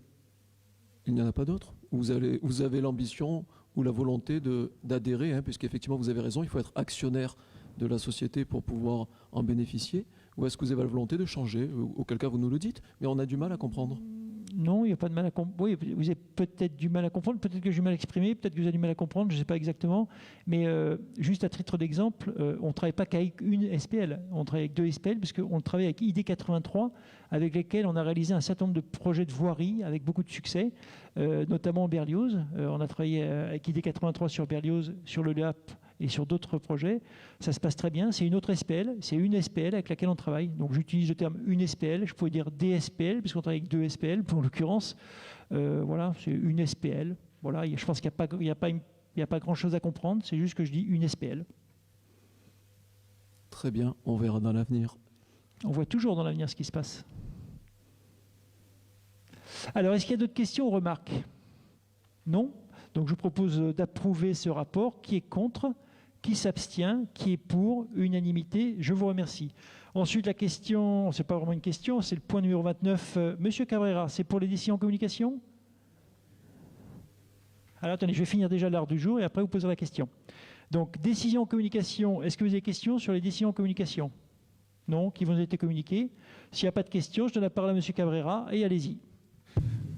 Monsieur le maire, je voudrais prendre la parole pour vous exprimer mon ressenti. Vous avez convoqué les membres de la commission administrative générale et finances le jeudi 17 septembre à 11h. Cette commission a commencé à fonctionner à 11h20. À votre arrivée tardive, aucune explication ni excuse de votre part. Sous votre présidence, il a été question du règlement des véhicules. Aucun autre point de l'ordre du jour n'a été évoqué en votre présence. 10 minutes plus tard, vous êtes parti sans explication ni excuse. Je voudrais vous dire, monsieur le maire, que j'étais choqué par votre comportement et probablement avec moi d'autres membres du conseil municipal. Votre emploi du temps est probablement très chargé et vos préoccupations nombreuses, je n'en doute pas. Sans mettre en cause votre légitimité et votre autorité, ça ne devrait pas vous empêcher d'avoir un comportement correct et respectueux de votre auditoire. Vous voudrez marquer par là votre mépris et l'inutilité de notre participation, qui vous n'agirez pas autrement. Dans ce domaine comme dans d'autres, il me semble que vous avez aussi un devoir d'exemplarité. Je me permets de citer un auteur. Si tu veux qu'on te respecte, respecte les autres. Je vous remercie de m'avoir donné la parole. Vous voyez, Monsieur Cabrera, le respect commence par ça. Laissez les membres de l'opposition, quel que soit le parler, et je vous laisse parler. Vous voyez, le respect commence par ça. Donc, après, oui, alors écoutez, je ne sais pas pourquoi je suis arrivé un peu en retard. En tout cas, j'ai dû m'excuser. La commission, j'avais dû dire à l'avance qu'elle pouvait commencer sans moi. Je suis venu simplement vous faire Je suis au contraire. D'abord, il y a deux choses. La façon dont je gère mon conseil municipal, c'est de déléguer. On le voit d'ailleurs quand on présente les délibérations aujourd'hui. Il y a des communes, et d'ailleurs tout est respectable, hein, chacun gère sa commune comme il veut. Quand on fait un conseil municipal, je laisse parler tous les conseillers municipaux pour qu'ils présentent leur délégation. C'est de la délégation. Je suis pareil pour les commissions. Je pense que je n'étais pas à la commission d'aménagement non plus. Le maire, il n'a pas été à une commission. Il peut venir par courtoisie, je suis venu vous saluer en plus. Par courtoisie et par respect. Donc je suis venu vous saluer, je suis resté 10 minutes. J'avais prévenu à l'avance la présidente de la commission, les agents aussi. Je leur ai dit, écoutez, je vais passer, j'ai un rendez-vous avant, je passe faire un petit coucou, je repars. Voilà. Vous l'avez dit vous-même, le travail de maire, ce n'est pas un travail facile. On est très sollicité, on a aussi des emplois fluctuants. On m'a beaucoup reproché sur le premier mandat de ne pas prendre assez de temps pour parler avec les gens. Bah, écoutez, maintenant, il y a quelqu'un qui veut me parler. Alors, je prends le temps de parler avec lui dans la rue 10 minutes, un quart d'heure. Avant, je disais, j'avais rendez-vous à 11h. Bah, non, ça m'arrive effectivement d'être en retard. Je limite beaucoup. Pour ceux qui me connaissent, c'est rare que je sois en retard. Par exemple, le conseil municipal, il commence à 14h, pas 14h01. C'est du respect pour l'ensemble des conseillers municipaux qui sont là, du respect pour le public qui est là, du respect pour les agents qui prennent du temps. J'ai l'habitude d'être toujours à l'heure. Je suis toujours au rendez-vous. Je n'ai jamais manqué à ma parole. J'ai toujours été là. Donc, vous pouvez vous estimer que ce n'est pas le cas. Vous avez le droit de le dire. Je ne vous empêche pas de le dire. Je ne vous accuse pas de rien. Je ne dis pas que vous manquez de respect au maire. Je ne dis pas que vous êtes discourtois. Non, pas du tout. Vous avez le droit de dire exactement ce que vous voulez. En plus, c'est filmé, donc les gens penseront exactement ce qu'ils veulent de votre intervention. Et puis, les prélétants, ils vont surtout juger sur le bilan, sur la réalisation, sur la façon dont se comporte chacun individuellement en conseil municipal, quelles sont les actions qui suivent. Voilà. Moi, je fais confiance aux prélétants pour juger si tel ou tel conseiller municipal, le maire est respectueux, pas respectueux. C'est vraiment auprès des temps de juger de la qualité, du respect, enfin de tout ce que vous avez mentionné avant. Et je pense qu'ils ont tranché en 2014, ils ont tranché à nouveau en 2020. Et puis maintenant, c'est à eux. Je pense que quand ils font l'élection d'un maire, bien sûr, ils font surtout l'élection d'une équipe. Maintenant, c'est à l'équipe de démontrer qu'ils ont eu raison de voter pour nous. C'est à nous de leur démontrer qu'on donne tout ce qu'on peut pour faire avancer la commune au travers d'une plus grande efficacité de l'action publique. Notamment, tout à l'heure, on a parlé de la suppression de la CAO d'ouverture. On a le droit de ne pas être d'accord sur le sujet. On ne va pas se disputer pour ça. Voilà, tranquillement. Moi, en tout cas, je suis très content de travailler avec vous. Je pense qu'on a un groupe d'opposition qui est extrêmement constructif. Je pense qu'on va faire de belles choses ensemble pendant 6 ans et ça sera au profit de tous les Pradétans. Monsieur Riquelme. Merci, monsieur le maire. Je souhaitais vous demander si vous pouviez nous faire un point sur le projet de construction de logements à la Garonne qui avait fait pas mal débat pendant la campagne. Vous aviez accordé un permis, puis vous aviez retiré ce même permis, et il me semble qu'il a été de nouveau attribué, mais je voulais vous poser la question pour en savoir plus. Alors, il y a deux choses. Bien sûr, c'est un sujet important, donc aucun sujet ne peut être écarté lors d'un conseil municipal. Vous avez le droit de poser des questions sur à peu près tout ce que vous voulez. Hein. Après, le point précis de ce projet. Alors, il y a plusieurs choses. Il y a eu un permis qui avait été retiré. Il y a deux choses. Donc, il y a un permis qui a été déposé. Il y a eu des recours gracieux qui ont été faits, à la fois par les riverains et par le préfet, pour des motifs différents. Pour les riverains, c'était un problème d'accès, de voirie. Voilà, nous, ce que j'ai réexpliqué aux riverains qu'on a reçu la semaine dernière ou celle d'avant, je ne sais plus exactement, on a fait une réunion avec les riverains pour leur réexpliquer la situation. En droit de l'urbanisme, le service urbaniste, ce n'est pas ni Mme Rialan, ni le maire qui fait l'instruction du permis de construire, ce sont le service urbanisme. Moi, je fais confiance à mes services. Dans tous les domaines, je leur fais confiance. Des agents de qualité qui font le boulot, qui délivrent une mission de service public, je leur fais une totale confiance. Le travail du service urbaniste, c'est d'instruire les permis de construire, entre autres choses. Donc, ils font l'instruction des permis de construire. Donc, il y a un certain nombre de règles à respecter. Le dossier passe par des personnes publiques associées, des PPA, et puis chaque PPA donne son avis. En cours d'instruction, contrairement à ce qui a été dit notamment pendant la campagne, en cours d'instruction, on n'a pas le droit de discuter d'un permis de construire. Tant que le permis n'est pas délivré, on n'a pas le droit de donner des pièces à des tiers. Donc, tant que le permis n'est pas délivré, en cours d'instruction, M. le Pézri doit le savoir, parce qu'il a été en charge de l'urbanisme, on n'a pas le droit de communiquer les pièces à des tiers. Une fois que le permis a été délivré, on l'affiche. On l'affiche sur le tableau en mairie, et puis ensuite on l'affiche sur le terrain. Donc à partir du moment où ce permis de construire a été délivré par la commune, c'est que le service urbanisme considère que tout, du point de vue de l'urbanisme, du point de vue, tout est correct. Voilà. Après, on peut toujours faire des erreurs, on peut se tromper, ça arrive. Je crois que chacun dans cette salle fait des erreurs. Voilà. Donc, à la suite de cette délivrance de permis de construire, il y a eu des recours gracieux qui ont été faits des riverains sur des sujets qui, pour nous, ne tiennent pas forcément au droit de l'urbanisme, mais qui tiennent plutôt sur les droits civils. Et puis, un recours gracieux qui a été fait par la préfecture à 2 titres. Un titre lié à une aire de retournement pour les pompiers, et un autre sujet concernant les logements sociaux. Il n'y avait pas de logements sociaux sur ce projet-là. Voilà, on est en carence, donc la préfecture souhaite que systématiquement sur tous les projets, il y ait entre on va dire 40 et 100% de logements sociaux. Donc on a retiré le permis, on a discuté avec Promougi, on a écouté, nous on a des recours gracieux, pour nous le permis il est tout à fait valable. Sur l'aire de retournement, il y aurait, même si l'avis a été donné par des tiers, parce qu'en fait, ce sont les pompiers qui délivrent l'autorisation. Donc, les pompiers avaient estimé, le service, c'est le ZIS d'ailleurs, je ne sais même pas si c'est les pompiers, j'appelle ça les pompiers, CTPM avait estimé que l'aire de retournement, elle fonctionnait parfaitement. Écoutez, on a quand même donné droit à la préfecture, c'est un peu dur de dire non, monsieur le préfet. Donc, on a donné droit à la préfecture, on a demandé à Promogym de revoir sa copie, ils ont revu leur copie en faisant une aire de retournement qui devrait donner satisfaction. Après, il y a des recours gracieux en cours. Il y a aussi des recours contentieux. Je ne sais plus trop où on en est, si c'est fait ou pas. Si ça a été déposé, on n'a pas été notifié. Non. Donc, il y a peut-être des recours contentieux qui se feront. En tout cas, vous comprenez bien que dans cette Assemblée, s'il y a des recours gracieux, ça va encore. Des recours contentieux, on ne va pas rentrer dans le détail technique du dossier pour ne pas affaiblir la position de la commune. Mais voilà, donc sur ces permis, il y a effectivement un permis qui a été à un moment retiré par la commune. On a demandé à Promogym de revoir la copie sur l'aspect de retournement. Ils l'ont fait et donc on a redélivré le permis derrière. Voilà. Est-ce que j'ai répondu à la question ? Oui, en partie, je vous remercie. Donc le projet, c'est le même finalement, hormis cet aspect de retournement, d'aire de retournement. C'est le même, c'est 10 lots de 4 villas. En fait, c'est du logement individuel. Sans logement social. Sans aucun logement social, tout à fait. C'est le choix du promoteur. Le recours gracieux du préfet portait aussi, vous nous disiez tout à l'heure, sur ce point. Le recours gracieux du préfet portait sur 2 points, le point du retournement et sur le point du logement social. Je fais un petit aparté, après Valérie voulait prendre la parole, mais...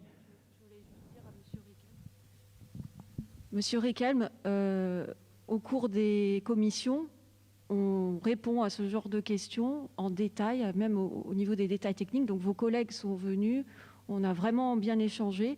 Donc je vous engage à venir aux commissions parce que vous aurez un certain nombre de réponses techniques bien détaillées. Merci Valérie. Donc, c'était, monsieur le maire, pour les logements sociaux. Oui, donc la question. Il y avait un recours, vous évoquiez que le recours du préfet portait sur 2 thématiques. La thématique sécurité routière vis-à-vis de la sécurité incendie, l'aire de retournement, et également la thématique du logement social, qui était une demande de monsieur le préfet. Et il semblerait que vous n'ayez répondu qu'à une seule des demandes. Oui, donc en fait, j'ai déjà répondu à la question, mais je vais quand même répondre une deuxième fois. C'est effectivement ça. C'est-à-dire qu'on a répondu à la problématique du retournement et puis la problématique du logement social. Si le logement individuel, il n'y a pas à en faire. C'est un choix du promoteur. Nous, on ne peut pas influer sur la décision du promoteur. La décision du promoteur, c'est de faire ce type de logement à cet endroit-là. Nous, la commune, on ne fait qu'instruire le permis de construire.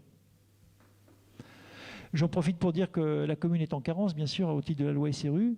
Il y a un article qui est paru récemment dans Var Matin concernant les logements sociaux, avec surtout une réponse de la métropole voilà, sur l'incapacité, l'impossibilité, mais je crois que M. Pézri en avait parlé et je pense qu'il va souhaiter prendre la parole sur le sujet. C'est un vrai problème, la carence, c'est aussi un vrai problème, cette loi SRU, elle est simplement inapplicable sur nos territoires, en particulier le territoire du Pradet. Donc on va voir à quelle sauce on va être mangé à la fin de l'année, puisqu'on arrive en fin de période triennale. Et puis voilà, on sera appelé à des maires et l'ensemble de la métropole face à cette loi qui est totalement inapplicable, qui amènerait en fait les communes dont la commune du Pradet, a défiguré complètement nos communes. Je pense que nous sommes tous attachés à un cadre de vie. On ne conteste pas la nécessité d'aider les publics les plus en difficulté au travers de la réalisation de logements sociaux, mais il faut le faire de façon intelligente, en petite quantité, par petites touches, comme le prévoit la loi d'ailleurs. La loi elle-même, elle dit tout et son contraire. Nous, on l'a fait sur la première période triennale, on a fait du logement social à petites touches, bien accepté par la population. On n'a pas eu de recours sur l'ensemble des permis qui ont été faits dans lesquels il y avait du logement social. Donc bien sûr qu'il faut pouvoir aider les publics les plus en difficulté, mais pas n'importe quel prix. On nous demande de faire 800 logements sur 3 ans. Bon, écoutez, 800 logements sur 3 ans.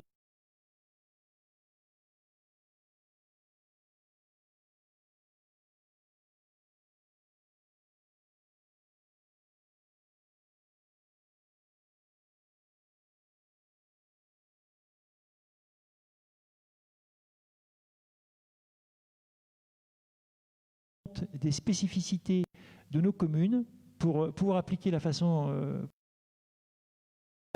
mais de façon raisonnable. Pas mettre le couteau sous la gorge. On n'a même pas vu la carotte pour l'instant, c'est que le bâton de la part de l'État, de la part de la préfecture, entre suppression de la taxe d'habitation, la carence, les pénalités de la loi SRU. C'est quoi la prochaine étape? Non, mais qu'est-ce que c'est que la prochaine étape? On nous parle de 115% de dette maintenant.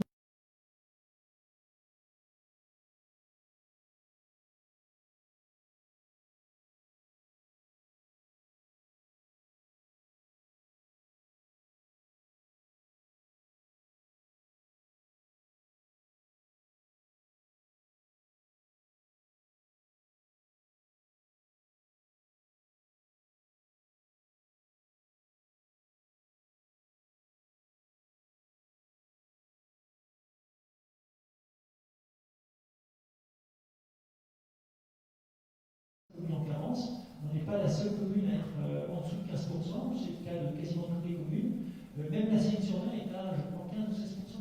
Donc quand on prend l'exemple de la Seine-sur-Mer comme un exemple de commune dans laquelle il y a beaucoup de logements sociaux, ils ne sont qu'à 15%. Donc demander aux communes comme le Pradet, nous sommes pas assez communes, demander à une commune comme le Pradet derrière 25%, c'est tout simplement irréaliste et ça nous conduirait à bétonner le Pradet comme personne ne souhaite le faire, donc on le fera. Monsieur Pézriou, ce qui prend la parole, allez-y, je vous en prie. Je voulais pas être très long, parce que sur le principe des 7%, même si c'est une loi qui a été votée par le ministre, donc le respect se doit aussi par rapport à cette ministre, donc le côté écolo-socialo, je crois que c'est un peu démagogique de votre part, je le déplore. Donc je vous rejoins, les 25% c'est inatteignable pour le Pradet, puisque on est une commune qui est quand même l'antépénultième au niveau du territoire en superficie, donc je crois que c'est très difficile. Par contre, il y a une volonté que la municipalité pourrait appliquer, pourrait afficher, et je crois que cette volonté, vous ne l'affichez pas du tout, puisque, bon, comme vous l'avez dit, j'ai été à l'urbanisme, je me suis occupé de ce genre de dossier, et la réalisation d'un projet par un promoteur, elle passe forcément par les fouches codiques de la municipalité, donc par une décision, une volonté de la municipalité, de son maire et de son équipe municipale. Et je crois que dans le cadre du projet Morchou, ce n'est pas l'État qui vous impose, il y a un PLU qui s'impose à vous-même. Et donc selon la lecture que vous faites du projet, selon la façon dont est présenté le projet, il pourrait très bien y avoir les 30% qui sont exigés dans le cadre de ce projet, qui pourraient être réalisés. Mais ça dépend que de vous, de la façon de faire réfléchir le promoteur, de faire en sorte que ce projet se réalise en respectant la philosophie d'un PLU.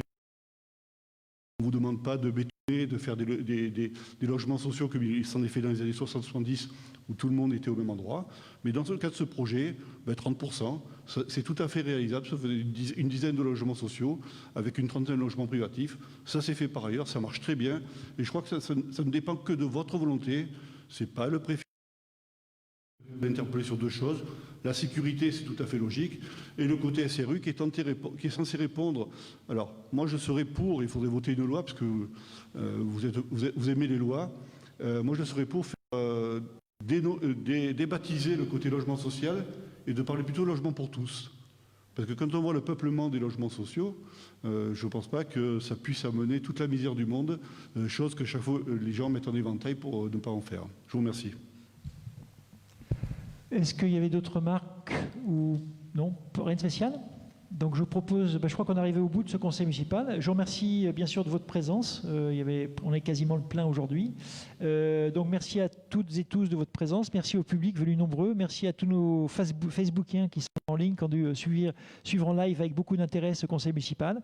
Et puis je vous donne un rendez-vous pour les élus de la majorité comme les élus de l'opposition. Rendez-vous aux prochaines commissions en espérant que vous soyez présents comme vous l'avez été jusqu'à maintenant. Et puis une très bonne semaine à tout le monde. Et merci de votre présence.